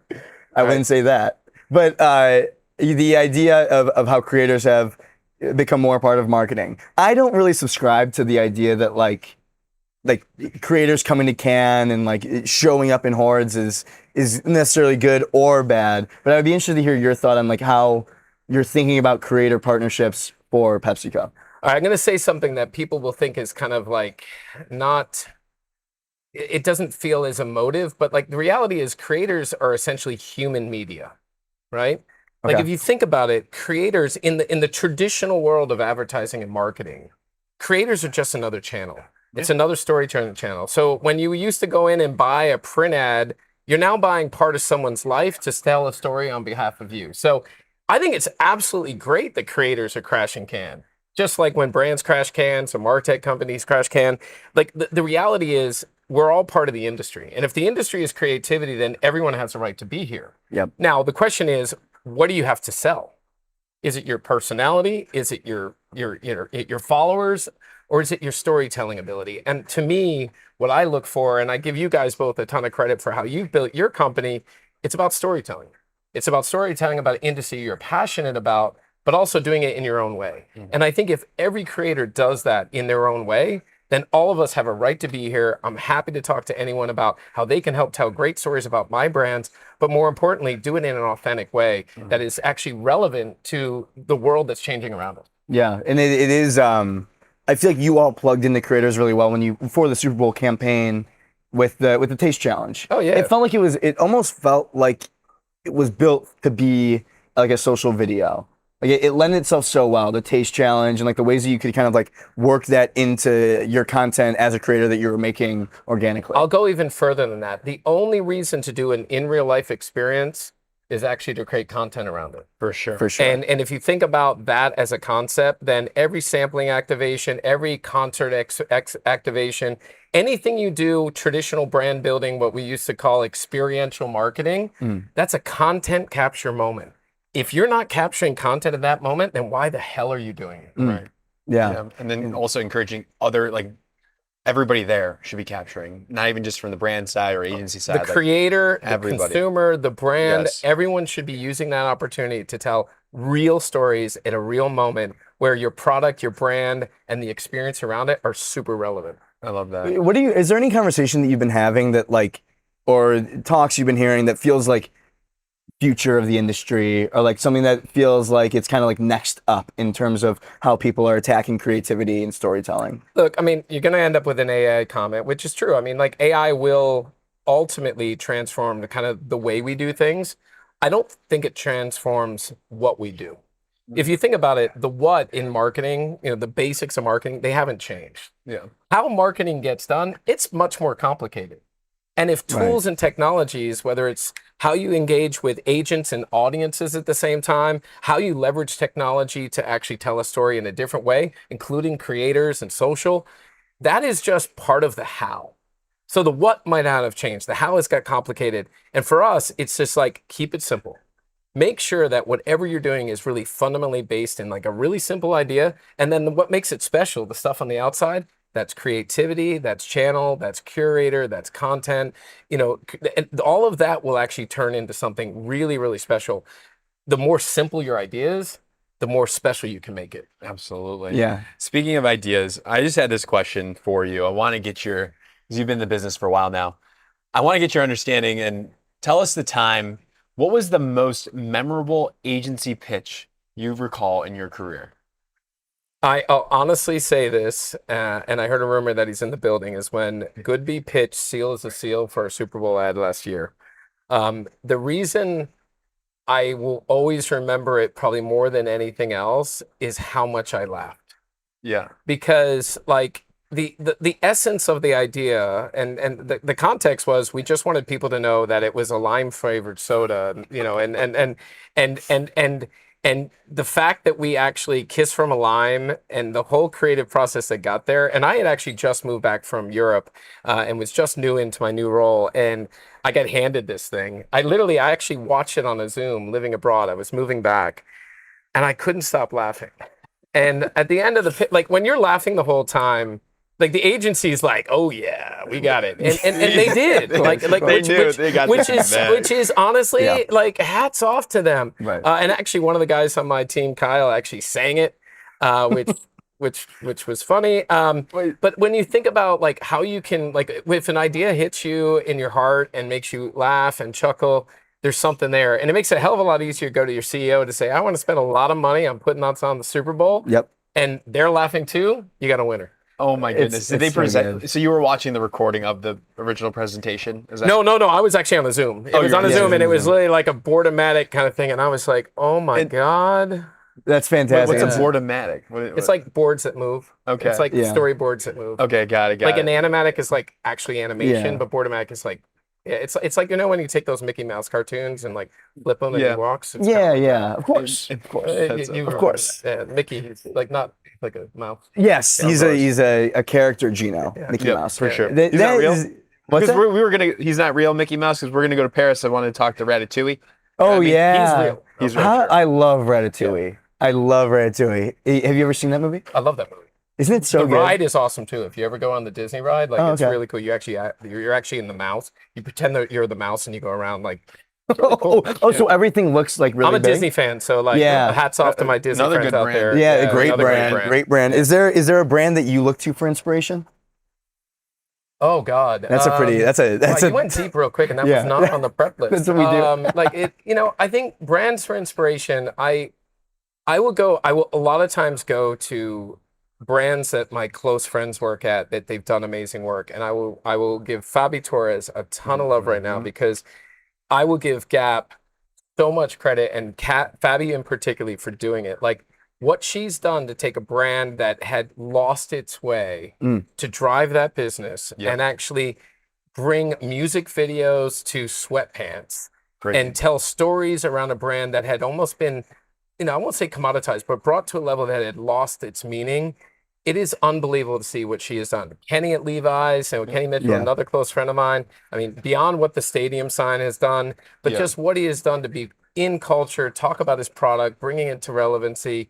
Those things make a huge difference. And I think that is what is special about marketing. And I'll also say that both of them used to work at PepsiCo, so we've done an okay thing. Hey, just saying. no big deal. No big deal. Is that something that you look at as almost like a validation of what you're doing? Like to have people that go on to do big things, shout out BBDO, with You've read the brief.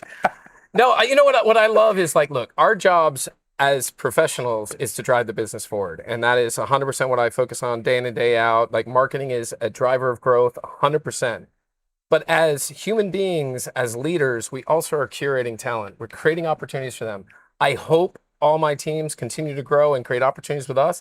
But to see so many of my peers and others just continue their success, honestly, that just makes me smile. Yeah. Makes me smile. And the last thing I'll say is, if I don't know if you guys do this, but you should. Doing like a guided tour of the Pepsi HQ. Oh yeah. We took you on one. Yes, that was well, that's great. what I'm saying. Like, yeah. it's like if you, I love the if puppy you, monkey baby. Gino had an out of body experience seeing Puppy Monkey Baby. He like stopped and couldn't stop looking at it. It was really, really fun. He You know, posted G-Reg about made it. that. G-Reg was behind that. Greg Hahn. Yeah. He calls Yeah, Greg Hahn G-Reg. I'm gonna call him that forever now. Yeah. Him and I are so close, but yeah, that's ridiculous. Isn't that unbelievable though? Like I do think that a museum if you of guys don't do it, you should creativity. do All it. right, we'll do it. We'll do Yeah, it, and you guys you guys can do will. the first official opening. Gino could be the tour guide. I would love to. I mean, yeah, we'll get your name tag and everything. I'd be like, here's what really happened. Yeah, Here's Yeah, what no, they he want won't you to do know, that. but here's what really happened. there we go. He's gonna sell like black market ticket for the other people. Well, Mark, thanks so much for joining the show. Always appreciate it, you. guys. All right, Appreciate you enjoy taking the it. time.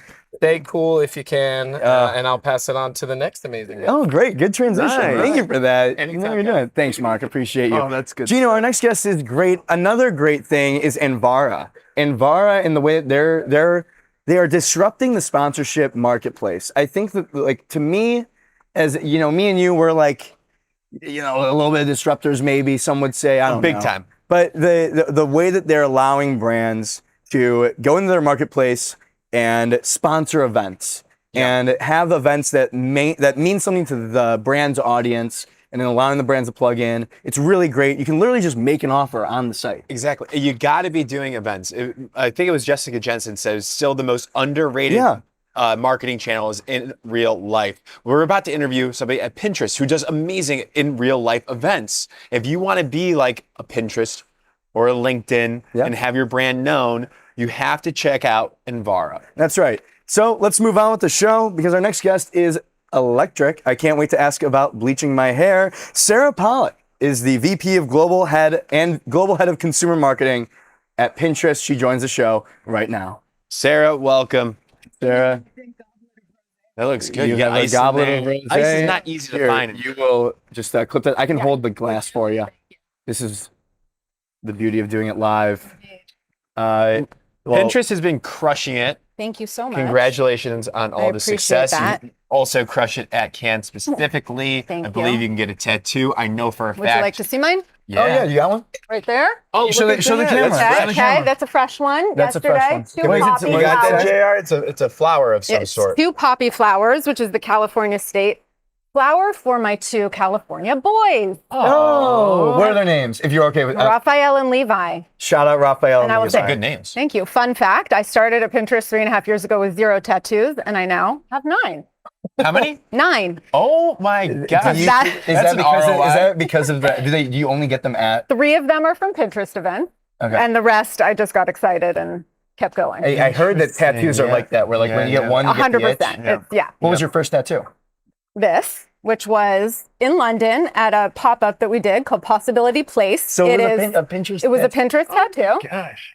It's a Berkana rune, which is a Nordic symbol that stands for like becoming. We're always evolving into who we are, True who we that. will be. Yeah. I have a question. Please. Brand. How's the brand evolving into what No, it could be? no, no, brand, no, brand, no, Pinterest Wrong. I was gonna Yeah. ask why is Pinterest so big on tattoos? Because good many question. people come to Pinterest and search for tattoos. So, Oh, okay. you know, like everything we do at the Mana Festival on the beach and just in our campaigns in general is truly like born of trends that we see forming on the platform, use cases that we see people coming for. When we see big growth in certain search queries, we jump on it. And so ink is a very popular category on Pinterest. Looking for inspiration. What are some of the other popular categories on Pinterest? Like, Yeah. where do people go to get inspired to do stuff? So I think it really depends on the pinner and the demographic. But I would say women's fashion and home decor are 2 huge use cases for us. And that transcends all Ellie is all nodding demographics. approval. Ellie was saying Yeah. tattoo Ellie- board, Correct. Euro summer board. Correct. She was Very saying Correct. different metals now. Or Yeah. Yeah, Mixed metals. absolutely.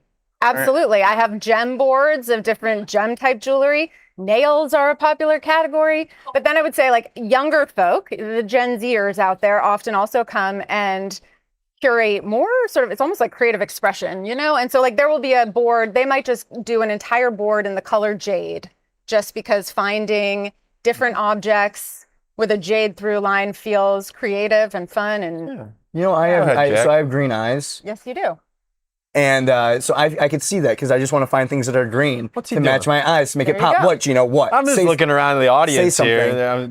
Everyone is laughing, Yeah. and there's a standing ovation actually. You know for what though? women. I don't know the green. I think like purplish is meant to bring out green, so you should consider that. Oh, I've never worn purple. Who would have thought? And I should. Yeah. That's pretty You interesting. should give it a try, I have another question. please. You're on a roll. We interviewed Casey Lewis. This has come up before in other interviews, but we interviewed Casey Lewis, who is a Gen Alpha, Gen Z know her researcher, well. incredible I love her. newsletter. Yeah. She's amazing. But she told us that more Gen Alpha and Gen Z are spending time on Pinterest Yes. than like any other platform. Yeah. And why is that? Why do you think that's the case? So I think I'm going to say for two different reasons. So for Gen Z, who we've had, just really tremendous organic growth with over the past few years, I do think it's what I mentioned before around sort of identity formation. And it's a very safe space where you're not performing, where you can start to collect things that you love without anybody judging you for liking that or pinning that. It's very personal. And so I think when you're at a stage of life where you're really trying to figure out what you genuinely like, and also this is a demographic that has been under so much pressure from the rest of social media to sort of buy this, like that, this is what's cool. And Pinterest is a place where they get to actually go and explore, like, what do I actually feel inspired by? That's huge. I think for Gen Alpha, what's so interesting to me, and this is really just me and anecdotal, but I would say almost every single week I have a parent say to me, I have 2 young daughters. They're not allowed to be on Instagram or TikTok, but we let them have Pinterest because it feels safe. And so that is the platform where they sort of have that experience of like visual inspiration and discovery. And we're really proud of that because we've worked very hard to keep the platform safe. In order for that to be true. And it Yeah. pays off. And it pays And it off. does. I'm just like, it makes so much sense to me. Like how much time, like the conversation that we're having, the conversations that we had with Xanthi in the past as well, where you got to this campaign of like the best thing you can find online is a reason to go offline. Yeah. It's a beautiful campaign. It's a beautiful platform. But like how much research really kind of goes into this, like the data, but it just makes so much sense to me. It does. Like you I could have agree. done that. Like you woke up one day, it was just like, this makes sense. Inevitable. Yeah. Inevitable. word. It was. Yeah. Because I would say, like Pinterest mission statement since day one has been to bring you the inspiration to create a life you love. And that is very much about like a real life that you love. But I think what we were observing was, some people think of Pinterest as social media, and we don't think of ourselves that way. We're not really a social media platform. We're a visual search and discovery platform. And at the same time, obviously, we all feel there's a ton of burnout and distrust and fatigue around social media. So, we certainly don't want to be grouped in with that sentiment and feeling, especially because that's not what we're about. And, a lot of the things that have become so addictive around social media, it's not the way that the Pinterest algorithm works. We don't optimize for time spent. We don't try to keep you on the platform forever. So it was important to us to sort of dispel any notion that that's what Pinterest is about and to make sure people understand it's very much about finding inspiration to action in real life. And I think, we lucked out too that like the time for that message to land is really, it's like right now. And I think it's just such a universal sentiment of like, I spend so much time staring at this thing. We have a spot in the campaign that's a couple going to bed at night and they're both on separate sides of the bed and they're each staring at their phones. And then the man kind of looks over and has a realization of like, what are we doing? And like that, I was like, guys, I think we should do a spot like this because candidly, like that's my experience. Right. Like my husband and I go to bed looking at our phones and that's like awful and not how we want to live. And we all, we're like, yeah, I do that too. I do that too. I do that too. Like we got to stop this. And so, the campaign then shows how like actually this couple could instead invest time in doing something special together, and Pinterest can help them. So this is we talked earlier, Brian Collins, and he was saying, he respects a brand like Gap because Richard Dixon, the CEO, and the whole team, they walk the talk. And they do things that are different, and they actually go and do it versus just talking about it. To me, Pinterest feels similar in the sense of everyone talks about like, oh, go in real life. We want to get people to spend time and create a community and like spend time together. But Pinterest actually did it. Yeah. And so I want to ask about, because it might not seem, it's like the normal everyday person, like bravery is kind of like a big word, but it does feel like to actually go and do that felt like a big moment. Was there any like tension within the walls of Pinterest to get this across the line? Because it's kind of a big thing to be like, Totally. You're essentially telling people to get offline, get off Pinterest. Correct. In fact, we looked at that line at one point, just get off Pinterest.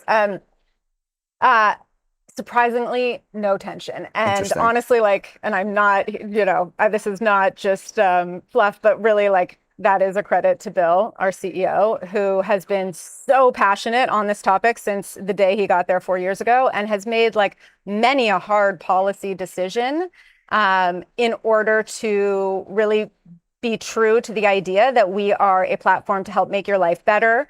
We are there to support your mental health and well-being. We want you to be inspired and then get offline. We were, the first platform to make teen accounts under 16 private by default, even though that might limit sort of business growth. We interrupt any scrolling during school hours with a message that says like, hey, now, focus on being in school, focus on being present, put the phone away. So it really is, we felt like we can say this credibly, and that's so important if you're going to put out a brand campaign like that. Yeah. And Gino, level with me here, because talk to me, Jack. To me, the job of the marketer of a brand is to grow the business. I agree. And so I hear these words, and I'm like, it sounds like you're stifling business growth. Yeah, how about that? How do you react to that if I came at you like that? Wow. I say that you're stifling business growth. Yeah, and I think Bill would say like, there is a model for doing good and doing well as a business. And honestly, I think like we see our MAU is at an all-time high. It's, over 630 million MAU. Revenue is growing. Monthly average users. Monthly active users, correct. Thank you. So, I don't think that we have seen the business decline. We've seen it grow, and people want it to be a safe space. That makes them feel good. They're tired of feeling crappy everywhere else. So take that, Jack. Yeah. So take that. Well, this is for the audience. Of course, I was playing. Playing a part. No. I think but I think like it still does feel like a hint of it's brave because of the fact. Obviously, not every other platform is making You took a those stand. decisions. You took a stand. We did, for stood sure. for something. Yeah, and we love that. Thank you so much. You're the VP Global Head of Consumer Marketing at Pinterest. It's a big role. And I think like a lot of people don't understand, especially me, especially the folks on the agency side, like all the decisions you have to make. So fun question for you. Okay. And all the decisions you can make. Let's say tomorrow, overnight, your budget doubles. What's the first thing you want to fund? Yeah. Well, I would love to make this brand campaign feel seen even further. I mean, when we saw it getting a lot of traction, we ended up doing some last minute buys on the NBA Finals, Game 3 of the Knicks Spurs, on the World Cup, USA versus Paraguay. So, and I love like how, being able to appear in those types of moments, which are about community and fandom and not being on your phone and actually paying attention to something that's happening in front of you. Sort of having us be a part of those moments is amazing. So I would absolutely be buying more media there. But I think also, towards that end, I'm really passionate about live music and live sports as, again, places where people still feel connected to other people. They feel alive. You're out, you're doing something. And there's a lot that happens on Pinterest in planning for live events. So when we go to Coachella, for the months leading up to that, people are already coming to Pinterest trying to figure out, what am I going to wear? What's my vibe this year? When people are getting ready for Game 3, Knicks versus Spurs, depending on their fandom, they're looking for Knicks jerseys and ways to bedazzle them and ways to show up as a fan. And it's like making those moments even richer and more meaningful. And I love for Pinterest to be a part of that. So we recently sponsored the New York Liberty, the women's basketball team in New York. Gino was at a game last week. Were you? Gino went to the game last week. It's like explosive in there. It is like the best time. Yeah. Like Ellie, the elephant. Like if you can get her to wear a Pinterest anything with Pinterest. She's done a lot with us. I There you would. go. Yeah. I mean, that's the best move Yeah. you can make Yeah. in marketing. Yeah. Right back at It you. is You the can't best have move. Follow me us here, I'll on come right social. back at you. Follow him social. Idiot. You're an idiot. But I do more live music, more live music, more live sports. I bring the brand campaign to new countries. Yeah. It's wonderful. Hey, listen, Anvara, our presenting sponsor, is always there to help if you're a brand that's looking to activate with live sports and sponsorships. Look at that. How much did you like that? I teed it up and Yeah, I didn't you even did tee it up. realize. That's what's up. Fabulous. Well, Sarah, it's Yeah. been an absolute pleasure having you on Thank the you. show. Thanks for having me. Congrats. I want before you. Yes, let I you go. heard. I was gonna Are say- you going to do it? I'm going to do it tomorrow morning. He's going to bleach his hair. So at the Pinterest Manifestival, we have a collaboration with Sephora where it's a salon and you can get your hair bleached in any color of our Pinterest palette. You're going for blonde I want to go blonde. tips? I want to go frosted Is that tips. in the And Pinterest my palette? concern is that my Yeah. hair's too dark. No. But do you think it's good? Yeah. Okay, because we've got it's like a little bit of a Euro summer. Like we're gonna be in Yeah. Europe for a couple more weeks. Do it. So I think Lean it'd be- in. Make it richer, more meaningful, Will more you- fun, more get a playful. tattoo. Can you? Will you be there as well? I will. Okay, cool. I will. So we'll get. Yeah. We're gonna. I can have to help do you it now. assess, if you need a second eye. Well, I'll be on Pinterest tonight.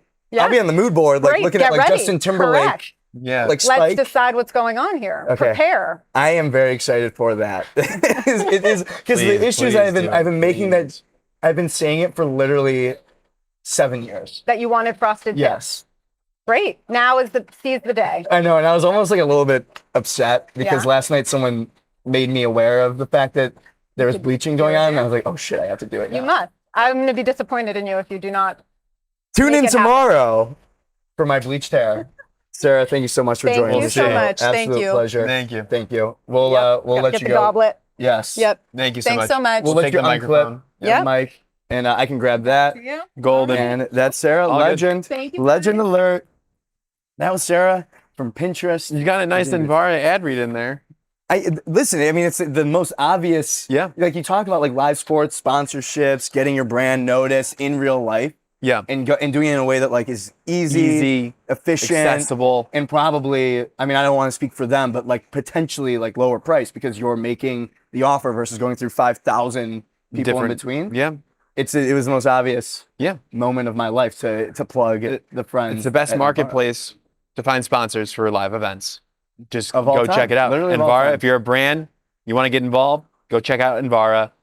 You're not going to regret it. Nice. New tagline. like that? New You're not tagline gonna unlocked. regret that? You're not going to regret it. I like that too. Yeah, we'll see if that Yeah. works. You know who else we're not going to regret talking to? No, Jack. Is our next guest. It's Fernando Machado. I mean, he is the CMO of Chipotle. I read somewhere, I kid you not, you'll have to fact check this here, but he has over 200 canned lines.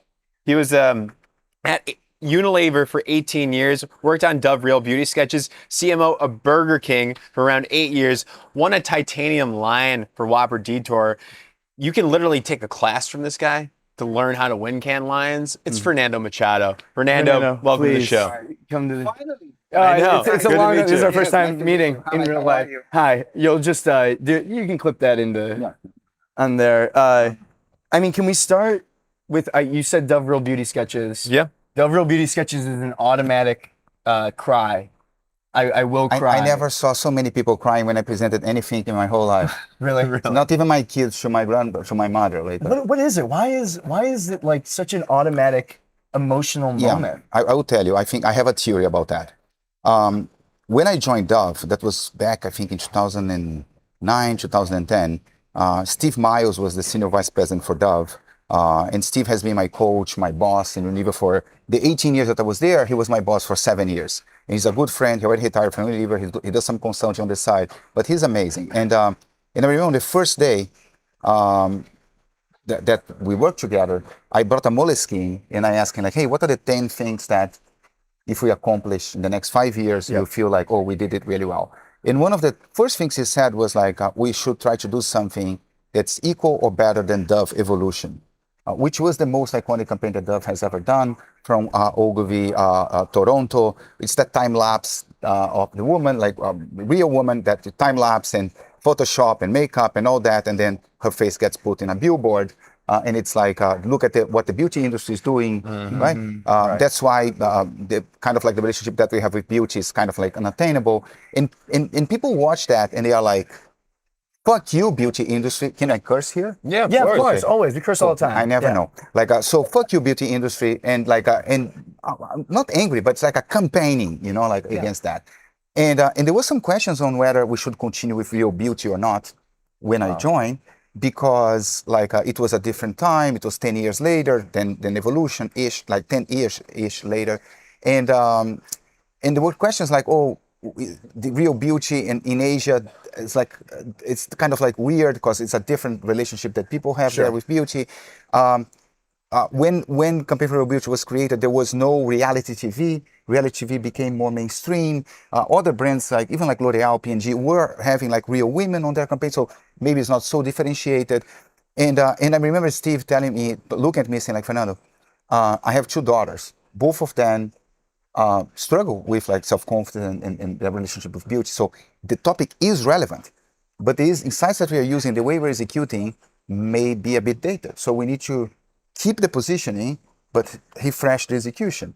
And then we did some research and we found this incredibly sad statistic, which was that it was this quantitative research done in more than 20 countries that only 4% of women consider themselves to be beautiful. And we realized that women are kind of like their worst beauty critic, right? So while people do like this, fuck you beauty industry, when they see evolution, sketches is personal. You know what I mean? That's why it's both our own brand, but the sentiment that it triggers is different. It's like, look at what I'm doing to myself. Like I need to be more gracious about my relationship with beauty. Like I'm more beautiful than I think, which is the end line of the campaign. And that's why it's so more touching, because it's like, it's not blaming the industry. It's more about like, hey, maybe you should rethink how you see yourself. Well, it's like that stat, that 4% of women think that they're beautiful stat is so interesting, because it's one of those things where 100% of women want to be beautiful, but only 4%, there's that big gap, and it just feels like that campaign. And like, if you don't know what we're talking about, go look up Dove Real Beauty Sketches. But it almost like it solves. It's like emotional, but it also like feels like it takes a lift, like a weight off. But the shoulders. it's personal. It's personal, right? I mean, it's like I cannot blame anyone. I need to reflect about the way I deal with my relationship with beauty. So it makes it much more real, yeah. And for you, was that the most memorable pitch you've ever gotten from an agency? I wouldn't call it a pitch. Like I never pitched in my life, like an advertising agency, but like it was like one of the ideas that I think when Steve and I saw, it was so loaded with uncertainty. You know what I mean? Like, will the drawings be different? Will women have a reaction? We didn't know. But the fact that we didn't know got us even more excited about the idea, because the team from Ogre São Paulo that came with the idea, Hugo, Diego, Beto, Anselmo was like the lead there. Like, they didn't know if it would work. And if those guys who have done millions of campaigns don't know if it's going to work, it's probably because we're doing something that's different. Oh, yeah. Wow. Right? So that's why we said yes. And if it doesn't work, we don't use it. That was kind of like the mindset. Yeah. Incredible. So it seems like everywhere you go, magic happens. And like you evoke the emotion of the brand. You did it at Burger King, and now you're going to be doing that at Chipotle. What is the game plan at Chipotle? It's a new role, CMO. Yeah. We were pumped up about it. Jack eats Chipotle for lunch every single freaking day. I saw when every he said it. I watch you guys, so I saw that. Yes. Okay, great. I feel embarrassed now. What's step one at least? Like, it's a big question. So, like, what's the first thing you got to start doing? I'm very methodical about this stuff, when I joined Burger King, the first thing I did was like, first of all, I called Burger King. Burger King never called me. I called them. And I called because I thought that the brand was amazing. The work that Crispin Porter has done was amazing. Like I grew up looking at Whopper Freakout, Sub-7 Chicken, Whopper Virgins, Whopperettes, all that stuff. The Kings Games, which is a Titanium Grand Prix. Whopper Freakout is a Grand F in North America. Like I grew up loving that stuff, and I felt that the work that we were doing, like the 5 years before I joined, was just okay. I thought that the brand could do better. And when I saw 3G buying and the CEO, who was Daniel Schwartz, saying, hey, we bought because the brand is bigger than the business, I thought, well, maybe I can go there and help them. So I went. First thing I did was to understand the brand. Like it's a brand that was born in 1954. The Whopper was born in 1957, has a strong history. So like I want to understand like what was the brief for Whopper Freakout? Like how did you convince franchisees to do that stuff? You know what I mean? So I reached out to Russ Klein, who was the CMO from the brand back in the day. I reached out to Rob Riley, who was at Crispin. I reached out to Tiffany Rolfe, who is now at RGH. She was at Crispin. Andrew Keller, he was at Facebook. Like, I spoke with all those guys. Like step one, before you change or touch anything, you understand the brand. Same with Dove.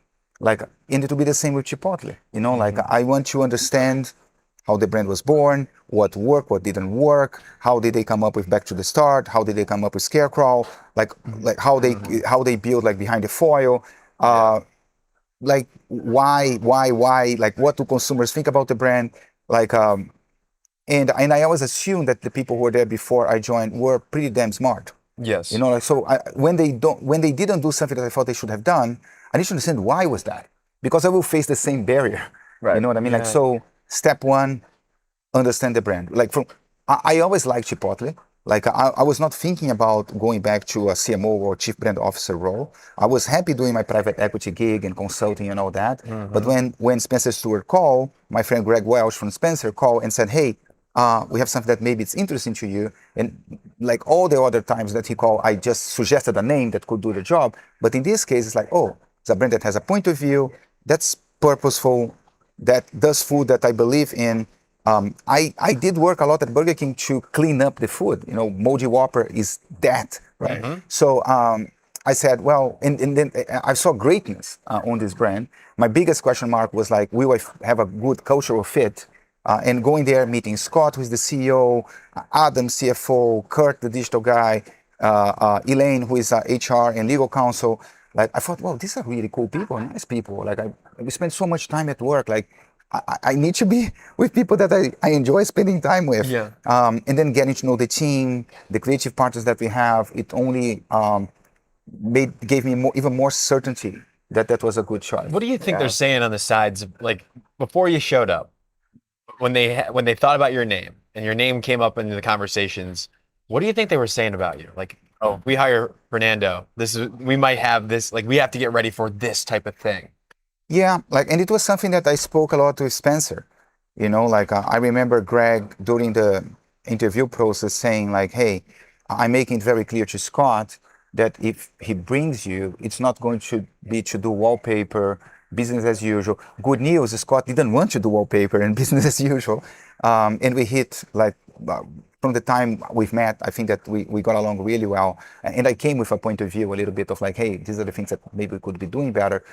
We found, like, please don't take with a grain of salt what I'm saying, because I haven't read any of your research. It's just a little. Yeah. And I think it was pretty much aligned with what he thought. And so like, I'm not coming to do status quo. I'm not coming to trash everything that has been done in the past and create something new.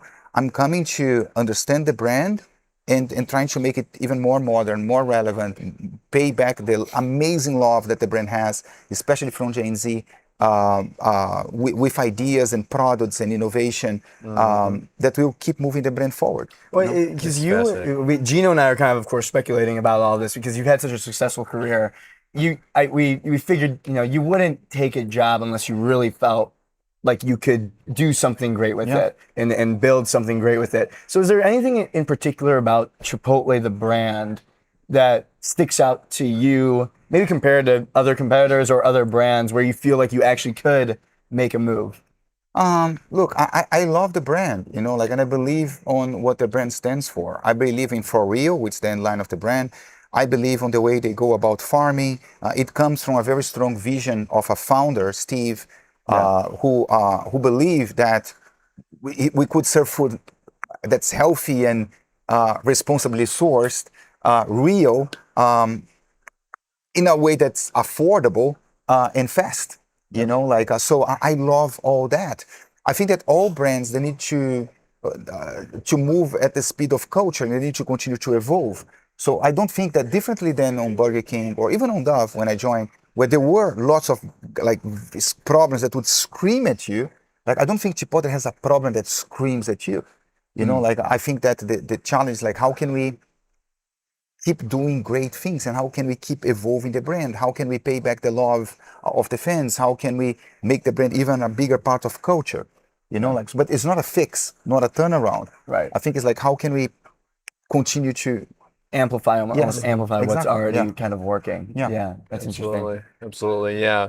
I mean, I want to ask a question. You can deny this question, but do you have like an internal like agency team? Like, what's the structure looking like right now? Yeah, like, well, the structure today is like, we do have a head of creative internally.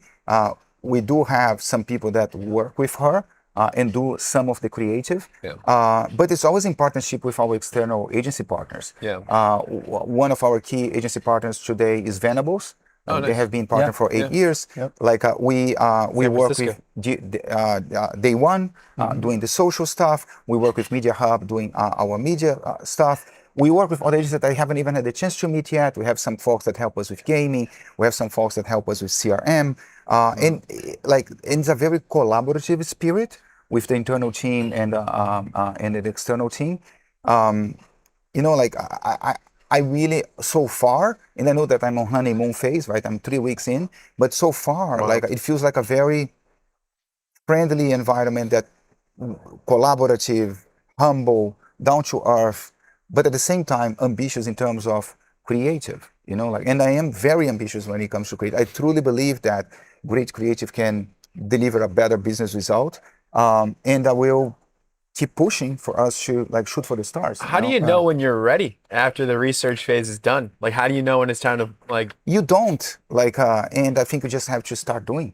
Oh, you know, I can't wait. Like, look, for instance, like my year one on Dove, like we will do things and be like, oh, this is amazing. Like, it's really cool what we're doing. And year two, we did even better. And like, it's not that year one was bad, but like, look at what they're doing now. Year three was even better. Year four, like, if you look at Burger King, we got creative recognition from the beginning, and we got sales lifts from the beginning. But the best campaigns, in my view, they came on year three, year four. Like, not because we didn't want to do them on year one, but because we've learned from the things that didn't work, but also from the things that did work. You know, like, how can we make it better? For sure. Yeah, and you've won a bajillion Cannes Lions. So I guess the question, we're at Cannes Lions right now. How have you seen the festival change? How do you feel? You know, I don't know if you've been here the last few years. Or... I've been here. Yes. Okay, great. So how have you seen it kind of change? I think that if you're looking from one year to another, maybe you don't perceive a lot of change. But if you take a snapshot of today, a snapshot of 5 years ago, 10 years ago, 15 years ago, you can see differences. You know, like I think that on my first time in Cannes, like maybe like 20 years ago, I didn't feel as much FOMO because everything was on the Palais. Right. You know, so if you are in Lumiere or Debussy, and I still am a massive ad nerd, so I would come buy a bunch of cereal bars, 2 Gatorades, and I would sit my butt on Lumiere, and I would stay there until the award ceremony. Unless people kick me out, and they kick me out, I go back to the line so that I can get a seat on the front. And I would watch the presentations, watch award shows, and if there was a break, I would go downstairs and look at the short list. I would never leave the Palais. Wow. You know, today, like, you have the beach with all like media partners, technology partners, like publications, like you have Meta, Google, Reddit, everyone is there, Braze, you know, like, so even beyond the beach, you have the hotels too, you have people activating at different places, we have the beautiful Collins House, like who doesn't want to be here? Like, now that I saw this place, it will be FOMO for the rest of the week. Like, I'll be like, I want to be there. But like, so there was a change. You know, like, there are more clients. There are more people who may not necessarily be the creative like we define creatives in the ad industry. You know, I think that the other thing is that you have waves of topics that become very hot. Right? We had purpose. We had metaverse. Like, now, not this year and last year was all about AI. So that's also a change. The topics change a bit. Right. I bet with you, I don't have the data, but the percentage of purely agency people decreased. Like, not because there are less people coming, but because there are more of the other people coming. You know, like, so those are some of the changes I see. Yeah, absolutely. Do you know anything else from you? Are you still doing that the MBA program? Are you still? We are. Like, man, like, that was a big passion project. You know, like, like I think that I was always like helped by more experienced people in terms of coaching and suggestions and tips. Yeah. Like I think Unilever was really good at that.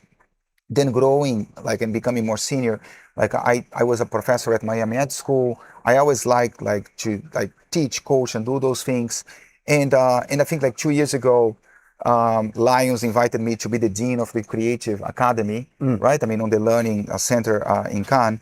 And I had a blast. It was amazing. Yeah. Like just the fact that I spent the whole week with the kids. They're not kids, but like they were my kids. Like with the kids and see, it's almost like seeing Cannes for the first time again, because I was seeing through their eyes. That's not jaded, and it's not like, oh my God, it's so hot. Oh my God, I cannot take any more Jose. Are you kidding me? It's a fucking privilege to be here. And people complain, but like with the kids, everything was wonderful. And I left so energized. You know, so I went to Gail and Steve Layton. They are from Lions Learning. And I said, hey, I see lots of marketing courses out there, but most of them, they are not really anchored on the belief that creativity can drive results, or they are taught by people who actually never did work. Right. You know, like, and nothing wrong with that, but like there is a gap, there is an opportunity there because when you see the case study, you don't really see what happened. It's almost as if everything works like wonderfully well. And it's not like that. It's a shit show, right? I mean, you need to nurture the idea, protect the idea, twists and turns, and people trying to kill it, and this and that, and research. Like, so the world is different. So watching a case study can be very inspirational, but I live here thinking like, I don't know what to do with that. Right. You know, like, so we wanted to give like a peek behind the curtain, create a course that was taught by people who actually did the work and had the scars to prove it. Right. You know, anchored on the belief that creativity can drive results. We took like almost like a full year to create the content. PKR, founder of Contagious and chief content officer for Lions, like it was like fundamental in terms of creating the approach so that it was very didactic and useful for people that different types of learning needs. You know, and check it out. Yeah, we launched like almost 2 years ago now. It's probably like the largest program from Lions Learning already. It looks great. And feedback is very positive. Don't take my word for it. Just go on LinkedIn, search for Growth MBA, and you'll see the feedback from people. I mean, if you're going to learn from anybody, Yeah. it's from this guy. Fernando, before we let you go, I just want to say I told Gino that I would ask this, and you don't have to say anything, but if Chipotle were to do a Super Bowl commercial at some point, I just want to throw my hat in the ring. If you need an extra, if you need someone just back behind the scenes doing one of these. Dude, why don't we do this? Like, why don't we schedule to do an interview where you guys interview me, I interview you guys in a Chipotle kitchen, and we prepare this stuff together. Oh, yeah. Because like, You want me to, would I build your bowl? get ready to sweat, my friend, because like we are not doing freezer to fry. There is no freezer. So like you will chop that cilantro, onion. Why don't we do an guacamole together at Chipotle from scratch? Let's do it. Yeah. I'm in. Done deal. I would love that. Yeah. We will be in the kitchen with Fernando. Deal. cooking That's up. the next one. Yeah, that's our next one. Next time you see us and Fernando, we'll be in the kitchen. Done. In working uniform, avocado. with the hat, with the crew member jersey. We are going to prepare some stuff. It's real cooking. I can show you. Like it looks like my grandmother's kitchen. It doesn't look like fast food because it isn't the typical fast food. No, we're and even serve the guests. I think it's a really good experience when you have the opportunity to see what the brand is in the real world. Right. I mean. Yeah, it's how everyone actually interacts with the brand. Exactly. It's Oh, yeah. amazing. Well, Fernando, thanks so much. Appreciate your time. No, my pleasure. And finally we Thank met you in so much. person, man. Yeah, it's so great to meet. overdue. Yes. Thank you so a much. pleasure. Here, No, we'll my take pleasure. the Yes, we'll take the let me do mic this. and we'll get you up and out. But Awesome. Thank you, appreciate sir. you, Fernando. No, my Thank pleasure, you so guys. much. Thank you. so much. Thank you. Thank you. Gino, that's the show. That is the show. The CMO Day is over, presented by Anvara. Jack, any takeaways on your end? You know, to me, I mean, it truly does come down to the in real life, the in person, the things that you do happening live. Right. And that's where Anvara comes in. They are going to get your brand on those placements, whether it's a bacon club or NFL game or a WNBA game with the New York Liberty. they can help you get there as a brand. They offer the marketplace. I mean, you heard Jessica Jensen, the most underrated marketing channel right now is IRL. You talked to Mark Kirkham, bringing that experience of the blind taste test together, IRL, and putting on those events. Yep. The proof is in the pudding here. The best CMOs in the world are talking about IRL. If you're thinking about IRL events, you should be thinking Anvara. What a great show. CMO Day. If you're just tuning in now, rewind and watch all these incredible interviews. Truly a fantastic day here at Colin's house, interviewing the best of the best. We've got the beautiful view behind us. We got Gino. We got myself. We got JR on the sticks, producer, absolute legend. We got Ellie back there producing, absolute legend. Yes. Appreciate everyone for tuning in live. If you missed it, we're on Apple, Spotify, YouTube. Follow us at Breaking and Entering. Gino, anything else from you? Yeah, no, tune in tomorrow, 9 a.m. Eastern Time. It's the Cannes Grand Finale. It's our last show here at Cannes Lions Festival of Creativity, and we got a good one for y'all. And Anthony Porowski. Yes, Anthony Porowski from Queer Eye will be joining the show. We're going to be talking with him. He is beautiful, much more beautiful than I am, but we'll see about that because I'm going to be bleaching my hair. Oh, yeah. My hair will most you think likely that will be help bleached. you out? I'm going to ask him. I'm going to put him on This the is spot. before and after Yeah, photos. here's- Gotta here, do it Anthony. now. Here's what I look like. I always have my hair bleached.